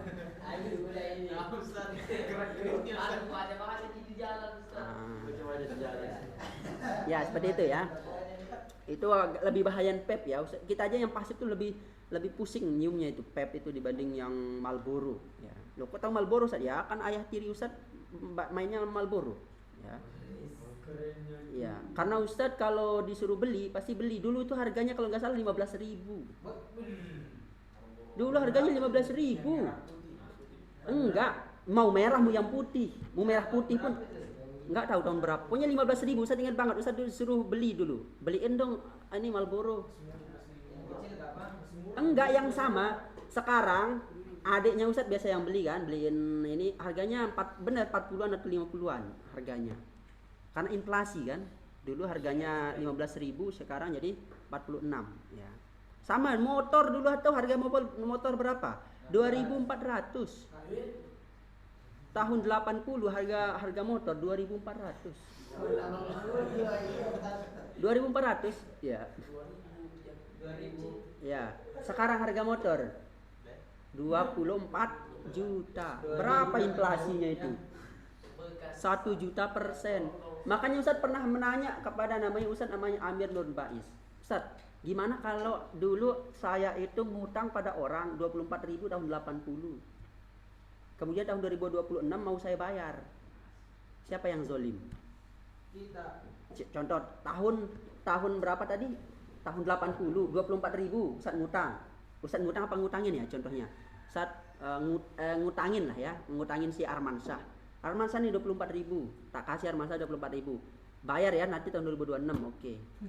Tiba-tiba tahun 2026 kemudian datang, bayar Armansyah kepada saya 24.000. Siapa yang rugi di sana? Ya Ustadz lah. 24.000 dulu tahun 80 bisa beli motor. Sekarang lu 24.000 beli apa? Gorengan. Pertanyaannya sekarang, siapa yang dirugikan dari transaksi itu? Padahal nggak ada ribanya itu, nggak ada bunganya. Ustadz, rugi. Apa solusinya? Solusinya bayar seharga tahun itu. Berarti bunga dong. Tidak karena kan Ayo, ya, bunga dong. Mas. Berarti bunga dong kan gitu. Nah, jawabannya adalah itu. Sebenarnya transaksi harus kayak gitu sebenarnya. Kita ngasih ngutang ke orang itu harus sesuai dengan harga emas. 24.000 tahun 80 itu berapa emas yang kita dapatkan? 24.000 itu bisa dapat anggaplah 10 gram. Anggaplah 10 gram tahun 80. Nah, tahun 2026 si Armansyah harus bayar ke Ustadz harus seharga dengan 10 gram emas itu. Supaya Ustadz nggak dizolimi, si Armansyah juga nggak menzolimi. Kan begitu. Berarti 10 gram harga emas berapa sekarang? 2.500.000 1 gram. Berarti 25 juta. Berarti dulu Armansyah ngutang ke Ustadz 24.000, tahun 2006 masih bayar 25 juta. Ya. Supaya tidak ada yang dizolimi. Bayangin aja. 24.000 tahun 80 itu bisa beli motor. Sekarang 24.000 mau beli apa? Ya, lanjut. Ya, mati waktu mudanya orang yang enggak waro, ya. Makan mie setiap hari gitu. Udah tahu dia itu dirinya mie setiap hari.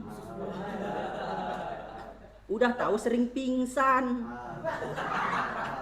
Udah dilarang sama dokter banyak makan mie, dia nyetok mie di kamarnya.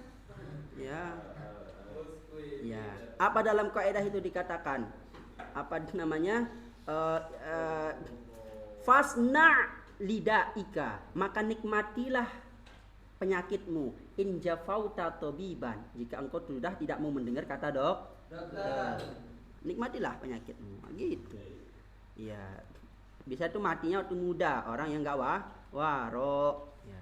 Au yuqi'uhu fi rasatiqi, atau Allah akan meletakkanmu kepada orang-orang yang bodoh.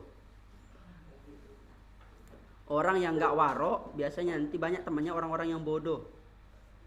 Dan artian bodoh di sini itu orang-orang yang enggak tahu halal haram. Nggak tahu namanya halal haram. Oh, main judi itu haram Ustaz ya? Baru tahu. Udah untung dia 500 miliar baru dia tahu. Ya, judi itu haram. Ternyata dia jadi bandar. Baru tahu saya Ustaz judi itu haram. Terus sekarang udah tahu haram gimana? Ya, kita cari ulama yang menghalalkan. Masa biasanya agak berat itu ya. Wa aya betalihu bi khidmati sultan, ya, atau dia akan diuji dengan menjadi pelayan dari penguasa, ya, jadi penjilat penguasa. Dia jadi ulama tapi ulama yang dekat sama penguasa. Makanya ulama itu sebenarnya dia tuh jauh dari penguasa. Fakullama kana talibul ilmi awra' kana ilmuhu anfa'. Setiap kali seorang penuntut ilmu itu waro', ya, maka ilmunya akan bermanfaat. Apa artinya warok tadi itu? Hati-hati dalam masalah yang boleh, menjauhi hal-hal yang makruh, udah nggak berpikir lagi hal yang haram. Itu dah dia tuh ini udah warok, maka ilmunya akan bermanfaat. Wa ta'allumu lahu aisar, belajarnya pun akan menjadi mudah. Bagi siapa yang warok akan dipermudah belajarnya. Berarti orang yang dikit-dikit main-main makruh, dikit-dikit makruh berarti dipersulit belajarnya. Ya. Wa fawaiduhu aktsar, dan dia akan mendapatkan faidah-faidah yang sangat banyak. Wa minal wara'il kamil, di antara wara' yang sangat sempurna apa? Ayataharraza 'ani syiba'. Ya, dia hati-hati dalam masalah syiba', kenyang. Kenyang itu makruh. Berarti dia menjauhi. Terlalu kenyang itu makruh. Dia menjauhi hal yang makruh, berarti dia menjauhi yang kenyang-kenyang. Itu enggak haram loh kenyang itu, tapi dia menjauhinya. Kenyang, syiba' itu dalam arti itu kenyang yang sangat ini ya, sangat udah nggak bisa napas. Udah aja kalau dia hamil 9 bulan langsung. Itu yang terlalu kenyang ya. Wa kasratin naum, banyak tidur. Itu makruh juga, banyak tidur, dijauhi ya, banyak tidur. Wa kasratil kalam, cerewet. Dia itu nggak ada titik komanya kalau ngomong aja dia, orang tidur ngomong aja. Kapan dia berhenti ngomong? Ketika udah jam 1 malam. Wa kasratil kalam fi malayan pak, maksudnya ngomong-ngomong yang enggak bermanfaat. Kalau dia banyak ngomong tapi yang dibahas tentang hukum riba, hukum pay letter, kemudian hukum fikih, mantap itu. Ya. Wa ayataharraza an akli ta'amis suq. Oh, ini agak ngeri ya. Hendaknya dia menjauhi makan makanan dari pasar. Ini kan kita makan di pasar kan boleh, kan gitu. Boleh kita makan di pasar, tapi kan apa warok itu dia hati-hati masalah yang boleh. In amkana, jika memungkinkan. Jika memungkinkan.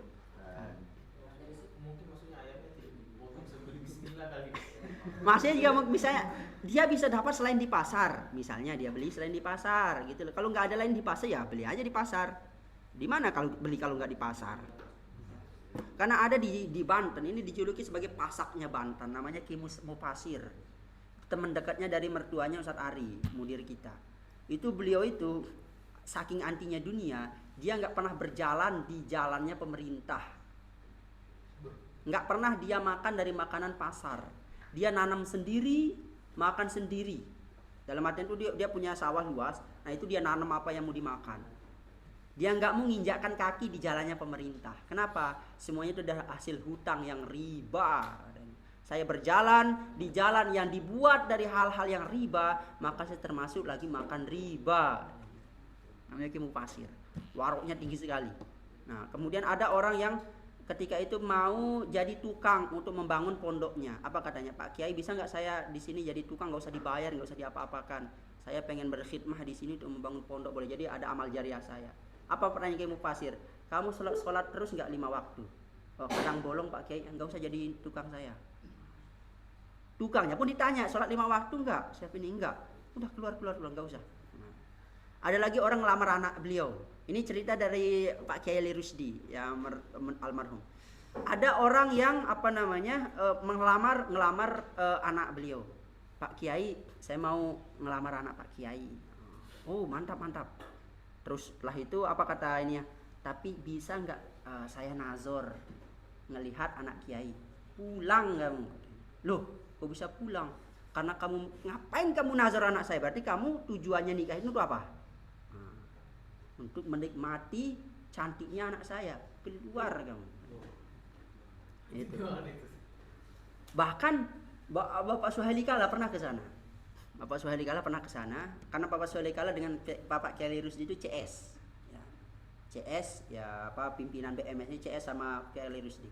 Beliau ke sanalah ke Ki Mufasir. Beliau itu udah baik banget Pak Suhaili Kala mengatakan apa? Mau dikasih uang untuk membangun pondok. Ya. Kasih uang untuk membangun pondok. Ke sanalah ditanya semua aliran uang itu ditanya. Ini begini.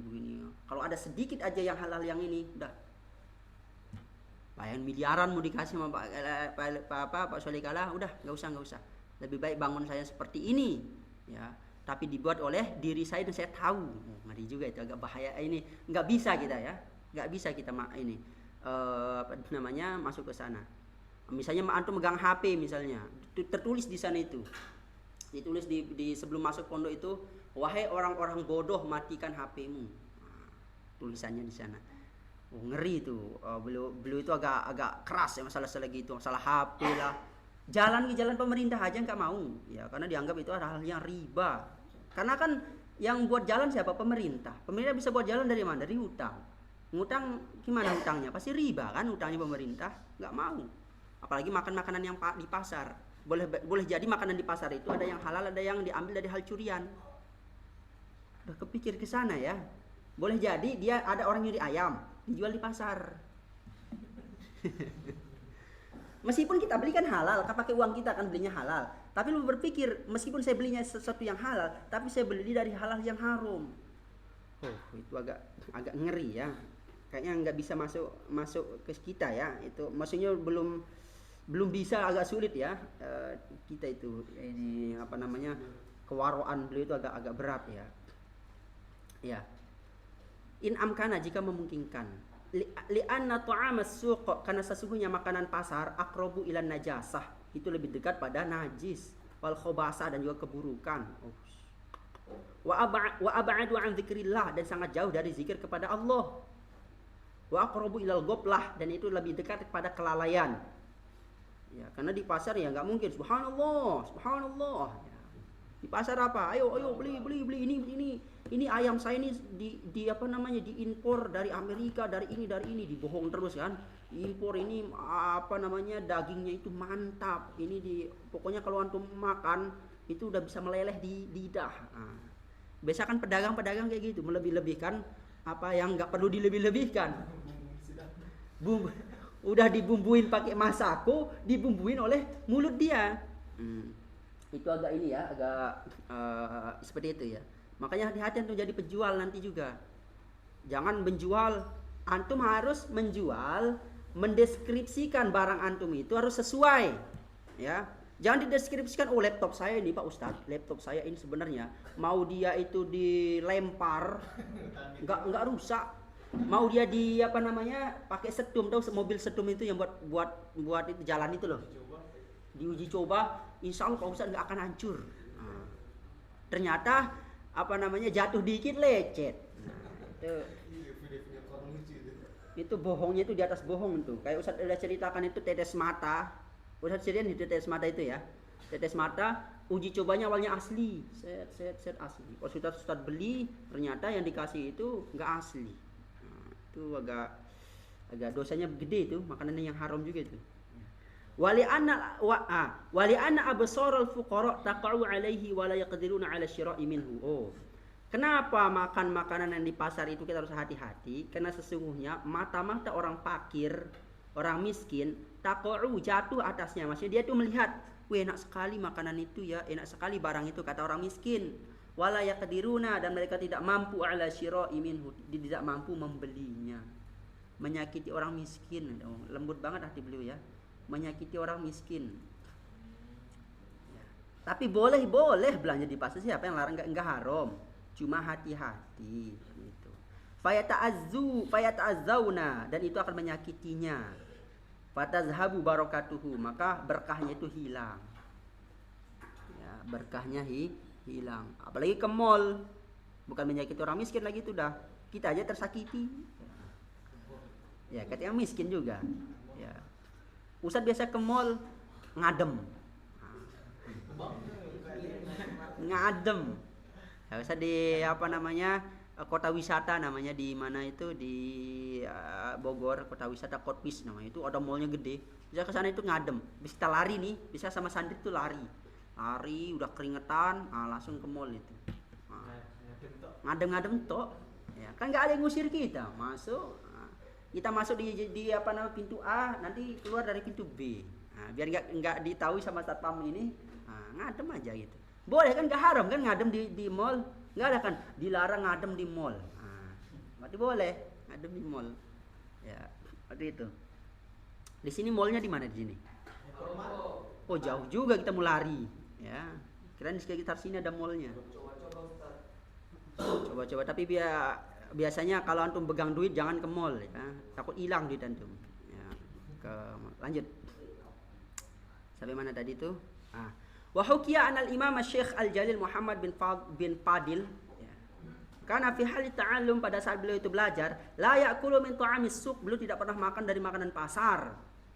Wa kana abuhu, bapaknya, yaskunu fi rosatiqi, bapaknya itu tinggal di sebuah gubuk yang biasa-biasa saja. wa yuhayyu ta'amahu, dan beliau itu menghidangkan makanannya kepada anaknya. Wa yadkhulu ilaihi yaumal jum'at, dan tiba-tiba bapaknya itu masuk padanya pada hari Jumat.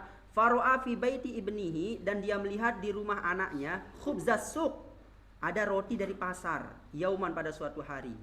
Falam yukallimhu sakhiton, maka bapaknya itu, bapak dari anaknya ini mengatakan marah, enggak mau berbicara padanya. Tidak mau berbicaranya ala ibnihi pada anaknya. Fa'tazara ibnuhu, dan dia memarahi anaknya. Bayangin aja, anaknya ada makanan pasar, dimarahi anaknya. Kenapa ada makanan pasar di sini?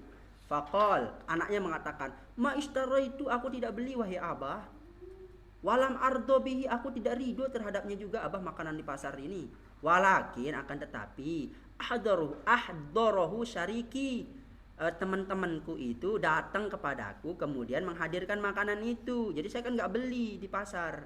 Faqala abuhu, maka bapaknya mengatakan, lau kunta tahtat, jika engkau orang yang hati-hati, wa tatawarra, dan engkau waro an mislihi, dari semisalnya, lam yajra syarikuka ala dzalik, maka temanmu tidak akan sembarangan terhadap itu.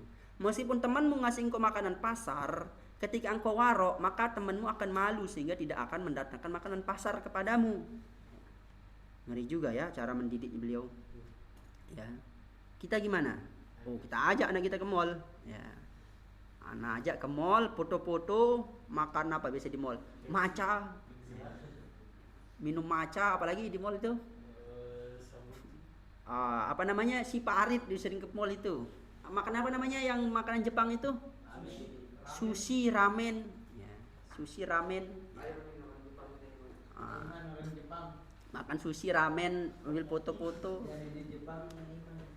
ya boleh ya boleh, tapi ya kalau jadi ulama yang warok, ya makanya itu kita harus mencari ulama-ulama yang kayak gitu ya untuk menasihati kita, itu bisa nusuk ke hati kita, itu langsung menujam ke hati. Ulama-ulama yang seperti itu pasti ada setiap kecamatan, saya ini pasti ada dia.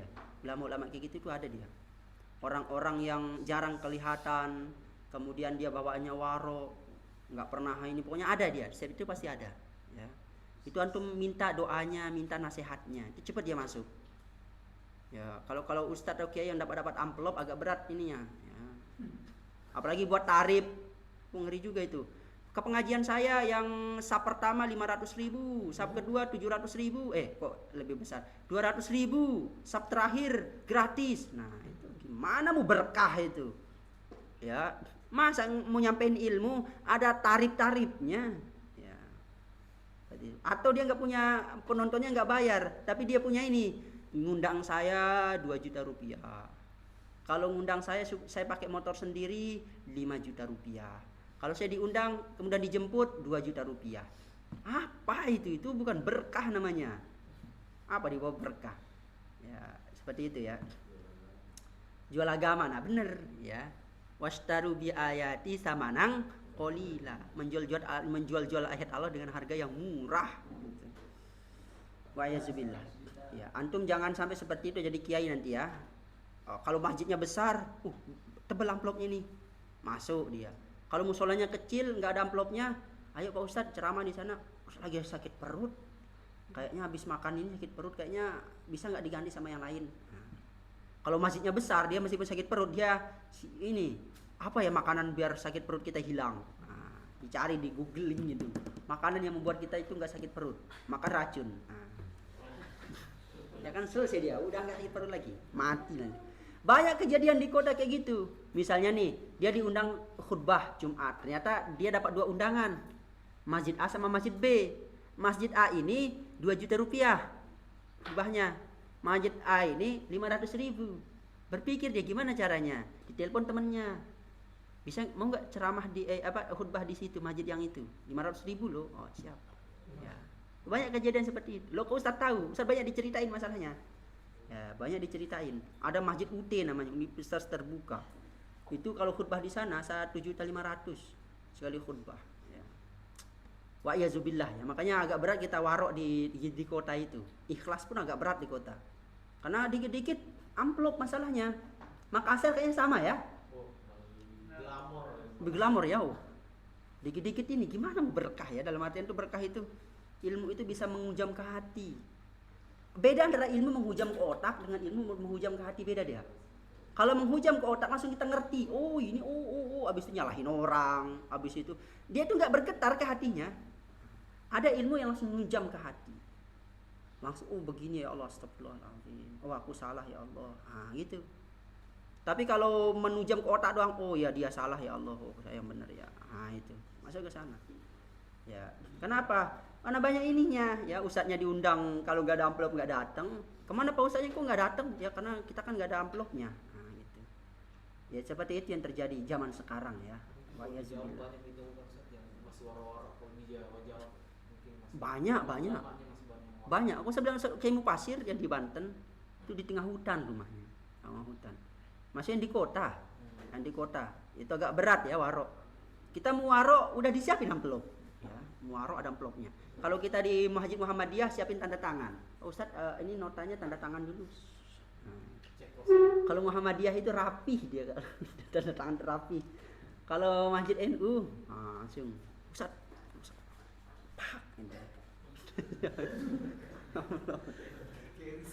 Iya, nggak terstruktur. Kalau NU itu nggak terstruktur dia. Ya, dan kalau Muhammadiyah itu rapih, terstruktur ininya. Ya. Lanjut, panas sekali ya. Mbak di ini kan dinyalain dikit. Ya. Kita udah panas dikit udah dinyalain AC-nya. Gimana kita mau arok ini? Ya. Wa hakadza kanu yatawarra'un, ya. Demikianlah mereka warok falizalika uqifu lil ilmi wan nashr. Mereka itu diberikan ilmu dan juga nashr. Nashr itu artinya memberikan ilmu yang untuk disebarkan, berdakwah. Hatta baqiya ismuhum ila yaumil qiyamah, sehingga nama mereka itu ada sampai hari kiamat. Ya, orang yang warok menyebarkan ilmunya, biasanya itu nama mereka itu akan terkenang sampai hari kiamat. Imam Nawawi, siapa yang enggak kenal Imam Nawawi? Ya, seperti itu. Kalau kita warok untuk menyebarkan ilmu kita, itu cepat orang dapat hidayah. Preman-preman bisa tobat. Makanya Ustaz bingung. Ada JT ya. Jamaah tabligh, kalau di Lombok namanya jamaah kompor. JK ya. Jamaah kompor namanya. Itu preman-preman pasar tuh bisa tobat. Gimana caranya? Allah kuasa, makhluk tak kuasa. La ilaha illallah. Nggak tahu gimana caranya preman tuh bisa tobat gitu. Ustadz aja misalnya datang ke preman, udah gemeteran dulu. Gimana nyeramain preman ini gimana? Takutnya dia lempar kita pakai botol miras nanti kan gitu. Apa mikirin kita ke sana? Kalau mereka bisa dia itu kayak ngobrol santai sama preman-preman. Karena Ustadz pernah khuruj kemudian sama jamaah dakwahi preman, Ustadz diem aja sambil gemeteran gitu. Dia gampang aja. Gimana bro? Minum apa kemarin? Saya minumnya ini. Nyambung dia ngobrol tuh nyambung. Ini kali kayak mantan preman. Veteran juga dia. Nyambung kan Ustaz mau ngobrol pun gak nyambung masalahnya. Gitu ya gini. Lama-lama gini aja bro. Enggak ada ngomong akhi, ukhti, enggak ada. Naam, ana enggak. Bro gini bro, gimana? Kita ngopi di masjid yuk. Ngopi di masjid. Ngopi lama-lama ini sholat jamaah. Enggak diajak dia sholat jamaah, cuma tar dulu ya sholat jamaah dulu, kami sholat jamaah dulu. Ngopi dah gitu. Ngopi habis itu sambil ngerokok. Ini ngerokok dia. Kan mantan preman ini sama mantan preman. Lama-lama bener bisa tobat preman itu. Karena dia bilang gini, karena ini circle saya gitu. Dia tuh enggak mengejas saya. Apa katanya? Ketika ketemu saya, ini ada cerita dari ada orang ketika dia di Pondok Cabe, saya di Pondok Cabe. Semuanya tatoan semua, mukanya tatoan, padanya tatoan, enggak ada kulitnya, udah tato semua isinya. Bantan bandar. Apa katanya? Tempat saya dapat hidayah apa kayak ketika ada orang ngetuk bahu saya mengatakan, "Wahai ahli surga." Wahai calon penghuni surga. Nangis saya ketika itu. Padahal saya itu udah dianggap, orang tua saya nganggap itu udah ahli neraka, udah paling bawah di neraka gitu. Teman-teman saya udah nganggap saya itu udah bukan jangankan ahli surga gitu loh. Di neraka aja udah diperselisihkan, apakah neraka paling bawah apa neraka paling atas atau apa? Udah diperselisihkan. Jadi temannya itu udah diperselisihkan, neraka wel apa neraka jahanam ini orang ini ya, gitu. Saya udah dihina-hinakan. Datang orang, "Hai Pak calon penghuni surga." Gemeteran saya langsung. Dengan itu saya langsung nyoba. Oh, ternyata ada harapan saya. Ternyata mereka tuh pengen mencari harapan untuk bisa masuk ke surga. Kalau kita enggak, oh ini kayaknya tatuan, ini hukumnya ini haram ini. Oh ini neraka, udah jahanam deh. Udah enggak bisa diselamatkan dah orang itu pokoknya. Udah neraka jahanam deh itu.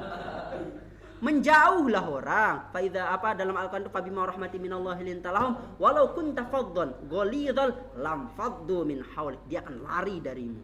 Ya. Makanya cara dakwah itu ada 4 diajarkan oleh Rasul. Pertama, dakwah kepada orang yang tidak punya ilmu, tidak punya iman. Tidak punya ilmu, tidak punya iman. Cara dakwah kepadanya itu harus lemah lembut sekali. Nggak boleh sedikit pun kasar. Lemah lembutnya harus lembut sekali. Pertama, yang mereka yang tidak punya ilmu, tidak punya iman. Misalnya preman pasar, tidak punya ilmunya. Tidak punya iman juga. Caranya apa tadi?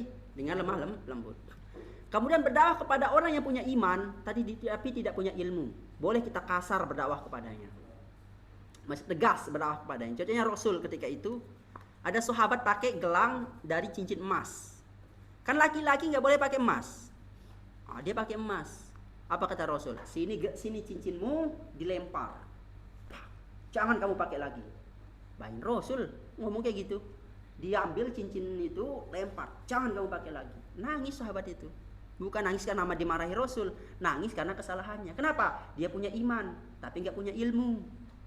Boleh kita tegas pada dia. Dia nggak akan ngelawan, dia pasti akan menangis. Gitu. Habis itu ketiga, orang yang mempunyai ilmu tapi lemah iman, jangan sedikit pun diceramahi. Siapa contohnya? Ustadz, misalnya ada seorang ustadz. Kan ustadz kan punya banyak ilmu, tapi imannya lagi lemah. Misalnya dia lagi main gaplek atau main judi gitu. Dia ustaz, antum jangan ceramahin. Karena semakin antum ceramahin, semakin antum diceramahin balik. Ya. Pak ustaz ini kan haram. Ya saya tahu haram, ada kan di Al-Qur'an haramnya gitu. Jadi kenapa dilakukan? Ini hidayah itu gini. Kalah antum, ya. Kalau antum ada orang yang ilmunya banyak tapi imannya lagi lemah, jangan diceramahi, didoakan.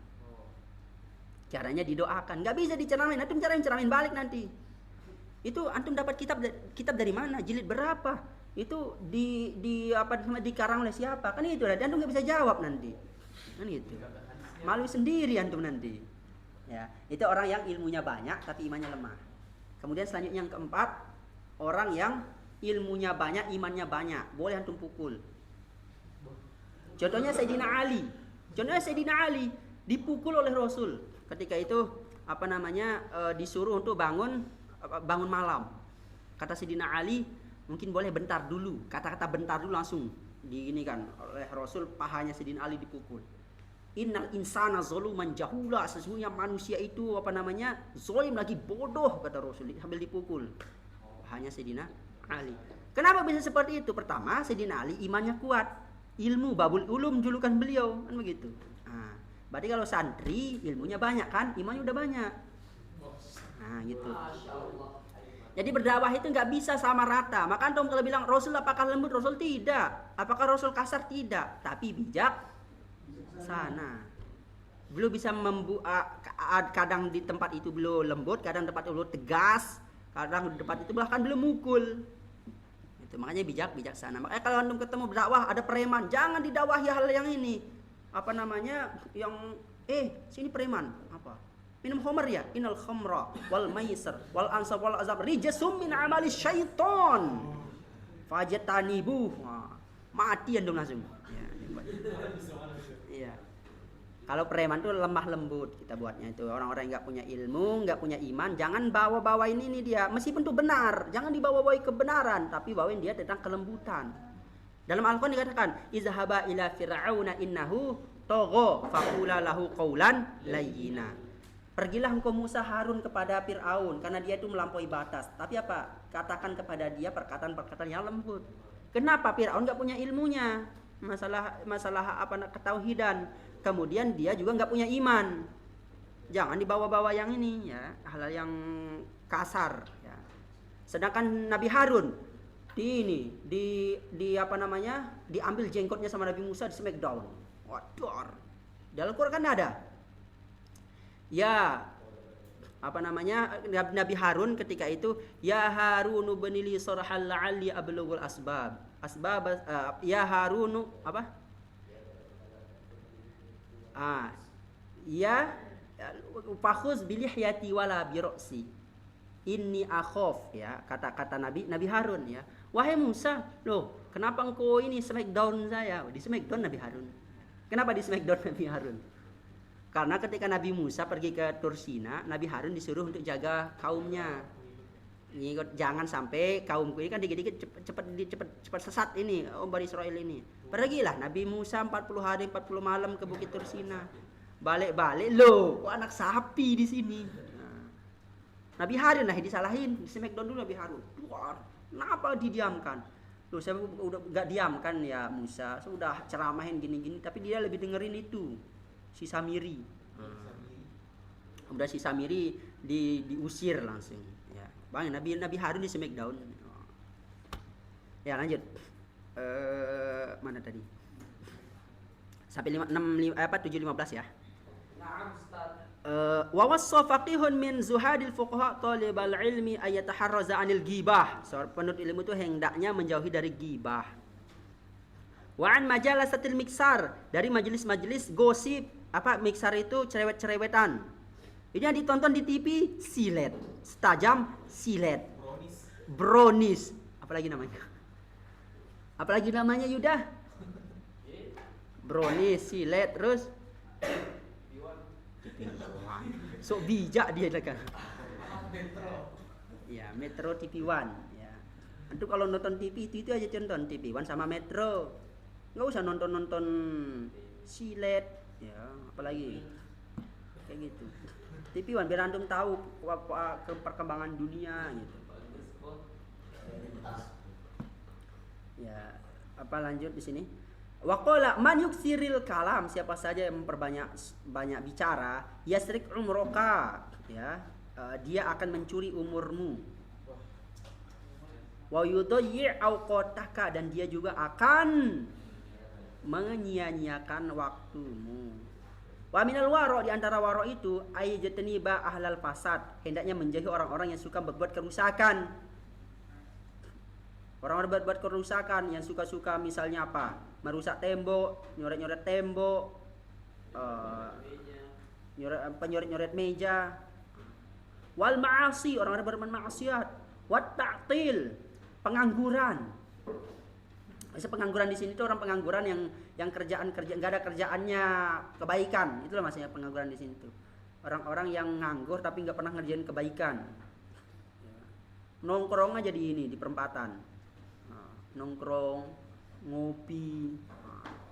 Kenapa nggak kerja? Oh, hidup ini udah diatur, ngopi dulu lah. Biasanya Ustaz bener, banyak Ustaz nemuin orang kayak gitu itu bawa takdir. Ya. Kenapa kayak gini? Ya kalau kita udah ditakdirkan sukses sama Allah ya sukses. Ya kita udah ditakdirkan kayak gini, gimana lagi? Nah, gimana lagi kan begitu. Nah. Wa yujawiru sulaha, hendaknya dia itu bergaul sama orang-orang yang saleh. Fa inal mujawaratu mu'assirah, karena pergaulan itu sangat mempengaruhi kita. Kalau bergaul sama orang yang ahli fasad, maka nanti lama-lama kita menjadi orang yang fasad. Kalau bergaul sama orang-orang yang ahli maksiat, maka lama-lama kita menjadi ahli maksiat. Kalau kita bergaul sama para ulama, orang-orang soleh, lama-lama meskipun kita nggak soleh, kita akan mendapatkan berkahnya orang soleh. Apa? Menjadi orang yang soleh. Itu. Kalau antum bergaul sama orang-orang yang soleh, penghafal Quran, dikit-dikit bahasa Arab, yang bergaul sama orang-orang yang ngomongnya bahasa Arab, dikit-dikit bahasa Arab, pasti antum akan lama-lama berbahasa Arab. Ya. Kalau antum gaul sama orang-orang yang nggak peduli sama bahasa Arab misalnya, ini antum lama-lama ngomongnya pakai bahasa sini nanti, ya seperti itu. Karena al-mujawarah itu mu'assirah, ya, mu'assirah. Pergaulan itu sangat mempengaruhi. Ya. Makanya cara kita mengetahui Yuda, nggak usah kita tanya-tanya dia, lihat aja temannya. Siapa bestinya? Itulah Yuda. Lihat Aiman, oh bestinya Aiman, berarti Yuda itu sifatnya sama dengan Aiman. Karena orang akan bergaul, akan istilahnya itu? orang itu akan dekat, bestian sama orang yang sama circle-nya. Kalau dia itu orangnya suka lucu-lucuan, berarti nanti teman-temannya yang lucu-lucuan. Dia tuh selalu connect sama mereka. Ya. Misalnya siapa temannya, si Aziz, ini siapa ini ya bestinya? Semuanya ya bestinya ya. Kulluhum. Ya, siapa misalnya? Albani. Albani siapa bestinya sini? Syahdan. Benar, kita itu akan berkumpul dengan orang yang se-circle dengan kita. Benar itu, antum buktikan saja. Antum akan berkumpul, akan akrab dengan orang yang se-circle antum. Ya. Makanya cara kita mengetahui sifat kita lihat teman kita. Siapakah teman dekat saya? Saya lihat, oh teman dekat saya itu suka baca, suka ngapal, berarti saya itu emang sifatnya kayak gitu. Nah, gitu. Tapi kalau lihat circle saya, suka tidur, malas-malasan, kemudian nggak ngapalnya pun gitu, berarti saya itu kayak gitu.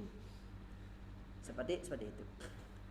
Kemudian wa ajlisa mustaqbilal kiblah, hendaknya dia itu kalau duduk dalam majelis ilmu, hendaknya dia itu menghadap kiblat. Ya Ustaz nggak mungkin juga hadap kiblat, dan gimana mengajar antum menghadap kiblat? Ya belajar usahakan menghadap kiblat ya. Belajar ngaji usahakan menghadap kiblat. Sunnah kita menghadap kiblat. Ngaji, zikir, mau di mana usahakan menghadap kiblat. Wa yakuna mustannan, dan hendaknya dia itu mengikuti sunnah Nabi. Bi sunnatin Nabi sallallahu alaihi wasallam ya. Dan mengikuti sunnah-sunnah Nabi. Berjenggot sunnah Nabi. Berjenggot itu sunnah Nabi. Enggak, yang itu beda lagi. Masih sunnah Nabi, berjenggot itu sunnah Nabi. Dalam artian itu benar. Bahkan dikatakan apa? Jenggot itu adalah sebuah apa istilahnya itu, membuat kita itu malu dalam maksiat loh. Jenggot itu malu kita bermaksiat. Kalau kita itu apalagi jenggot yang udah begini, udah sampai sini, jadi kiai kabir kita. Ya. Atau apa? Misalnya sunnah-sunnah yang lain, merapihkan kumis. Ya. Yang biasa-biasa aja lah, yang sunnah-sunnah yang biasa-biasa aja. Pakai jubah. Ya, parfum, imamah. Ustaz dulu waktu di ini imamah terus. Sekarang udah nggak tahu ya. Ustaz nggak berimamah lagi. Ya. Iya. Imamah, murah senyum, bersiwak. Ya. Apa namanya lagi? Tidak isbal itu sunnah. Ya, tidak isbal. Tidak isbal itu sunnah. Berarti kalau dia isbal berarti makruh. Isbal itu makruh. Nah, kalau dia tidak isbal berarti sunnah. Supaya apa? Biar nggak kena najis juga. Biar nggak kena najis pakaiannya. Apalagi contohnya sunnah Nabi. Apa? Kambing. Makan kambing. Itu pas gituan sunnah. Yang masih itu jangan masalah makan makanan lah. Mau makan semua sunnah. Salat sunnah Qobliyah. Ya. Salat suruk. Dan seterusnya ya, itu sunnah-sunnah Nabi. Masalah pakaian, ya silakan untuk berpakaian silakan, tapi suka pakai jubah. Ustadz dulu jarang lo pakai jubah, bahkan nggak pernah sekalipun pakai jubah. Setelah Ustadz pakai jubah sekali, nikmat juga ya, gitu. Bis nikmat, darah itu seperti ininya tuh. Kalau pakai jubah itu, apa namanya, darah itu lancar. Karena nggak ada ininya, nggak ada apa namanya penghalang-penghalangnya, lurus saja gitu. Makanya orang suka pakai jubah itu lancar darahnya. Kalau pakai jeans, udah jeans ketat kan, terus pakai apa namanya baju-baju yang ketat, itu biasanya itu darahnya itu berteriak itu, darahnya itu kurang. Ya. Silakan dipakai apa silakan, masih itu boleh, tapi sunnah pakai itu rida, pakai apa namanya selendang, itu sunnah Nabi. Selendang. Kita mungkin dulu waktu di markas waktu Maulidun Nabi ya, itu langsung membaca kitab Syama'il Muhammadiyah dari pagi sampai malam. Tahu kitab Syama'il Muhammadiyah? Keseharian Rasul, sifat-sifat Rasul itu dibaca dari pagi sampai malam. Mau kayak gitu nggak kita? Boleh. Syama'il Muhammadiyah, misalnya Rasul bagaimana tingginya, bagaimana badannya, bagaimana perilakunya, bagaimana pakaiannya, bagaimana cara larinya, cara jalannya. Itu ada dalam kitab Syama'il Muhammadiyah yang dikarang Imam At-Tirmizi. Itu dibaca di markas sama Ustaz Haris Abdul Aziz, itu dari pagi sampai malam. Baca pada Maulid kemarin. Sampai santri Ustaz lihat itu udah begini dia. Aduh. Seperti itu ya. Kayak gitu yang kita baca-baca pas Maulid Nabi. Ini yang dibaca-baca yang enggak jelas ya. Ya ini ketika Al-Barazanji ya itu kan sejarah itu Al-Barazanji itu. Al-Barazanji itu sejarah ya, dibaca sejarah. Ya. Itu antum kalau baca artinya Al-Barazanji itu menyebutkan sejarah Rasul. Bagaimana siapa nama bapaknya, siapa nama ibu beliau, siapa nama anak-anak beliau. Itu disebutkan semua ya. Ya, sekarang saya tanya, berapa anaknya Rasul? Nah, kan berselisih lagi nih. Ya. Ada berapa anak Rasul? Coba sebutin. Abdullah, Ibrahim, Qasim, Ruqayyah, Fatimah, Zainab. Terus? Berarti berapa banyaknya? 7. Terus kita tahu. Bahkan kata guru Ustadz, kalau memang kau pecinta Rasul, hafalkan silsilahnya Rasul dari Nabi Muhammad sampai Nabi Adam. Makanya Ustadz suruh buat video kemarin. Coba nama bapaknya Ronaldo disebutin. Ronaldo, bapaknya Messi, bapaknya Nabi Muhammad. Ini gitu. Transisi. Bisa tadi ya. Ya itu, pokoknya bersyariat ya. Buat itu. Nah, nanti tanya aja misalnya siapa. Kayak gitu ya. Ustaz dulu hafal, ya sekarang udah lupa. Ya. Ustaz, sebenarnya yang kita wajib bukan wajib ya, yang sahih itu dari Nabi Muhammad bin Abdullah bin Abdul Muttalib bin Hashim bin Qusay bin Abdul Ma dan seterusnya sampai ke Kilab. Qusay bin Kilab di sana yang sahih. Selain itu doib. Kemudian dari setelah Nabi Ibrahim sampai ke Nabi Adam itu enggak masyhur ya. Enggak dari riwayatnya. Ya, itu tentang silsilah Rasul. Tapi enggak apa-apa kita hafalkan dari Nabi Adam dari Nabi Muhammad sampai Nabi Adam. Karena para pendeta tanya, dia tahu silsilah Yesus sampai Nabi Adam. Karena ada dalam Alkitab itu Yesus bin ini sampai Nabi Adam. Ya, sampai Nabi Adam. Masa kita kalah sama mereka? Ya. Silakan. Nanti Ustaz pengen bagusnya yang ini yang ahli kaligrafi nih buat tulisan dari Nabi Muhammad sampai Nabi Adam. Ya.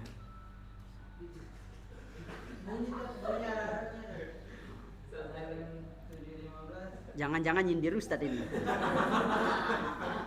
Ya. Dikira ini nih sampai ahli selanjutnya nih, dikira lagi nih. Bisunnati Nabi. Wayak tanima da'wat ahlil khair. Hendaknya dia memperhatikan dakwah. Apa dakwah itu? Dakwah ahli kebaikan. Wa yataharraza an da'watil mazlumin. Dan hendaknya dia hati-hati menjauhi dari dakwah-dakwah seruan dari orang-orang yang zalim. Allahu a'lamu bis.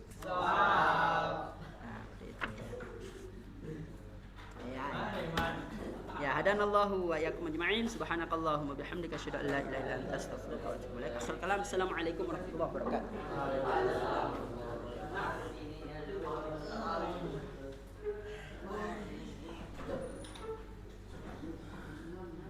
Aduh, kamu tidur ini semuanya mana dong? Masih tidur ini. Ayo, balik sini deh. Bukan tuh bahas kali semua aja.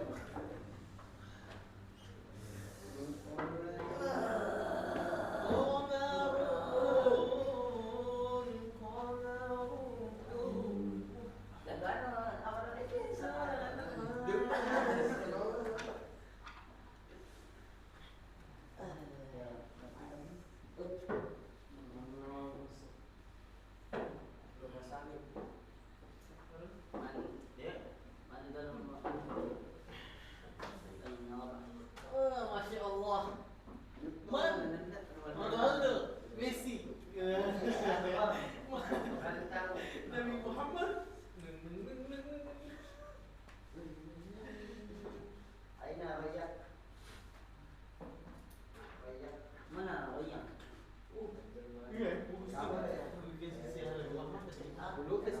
Pak.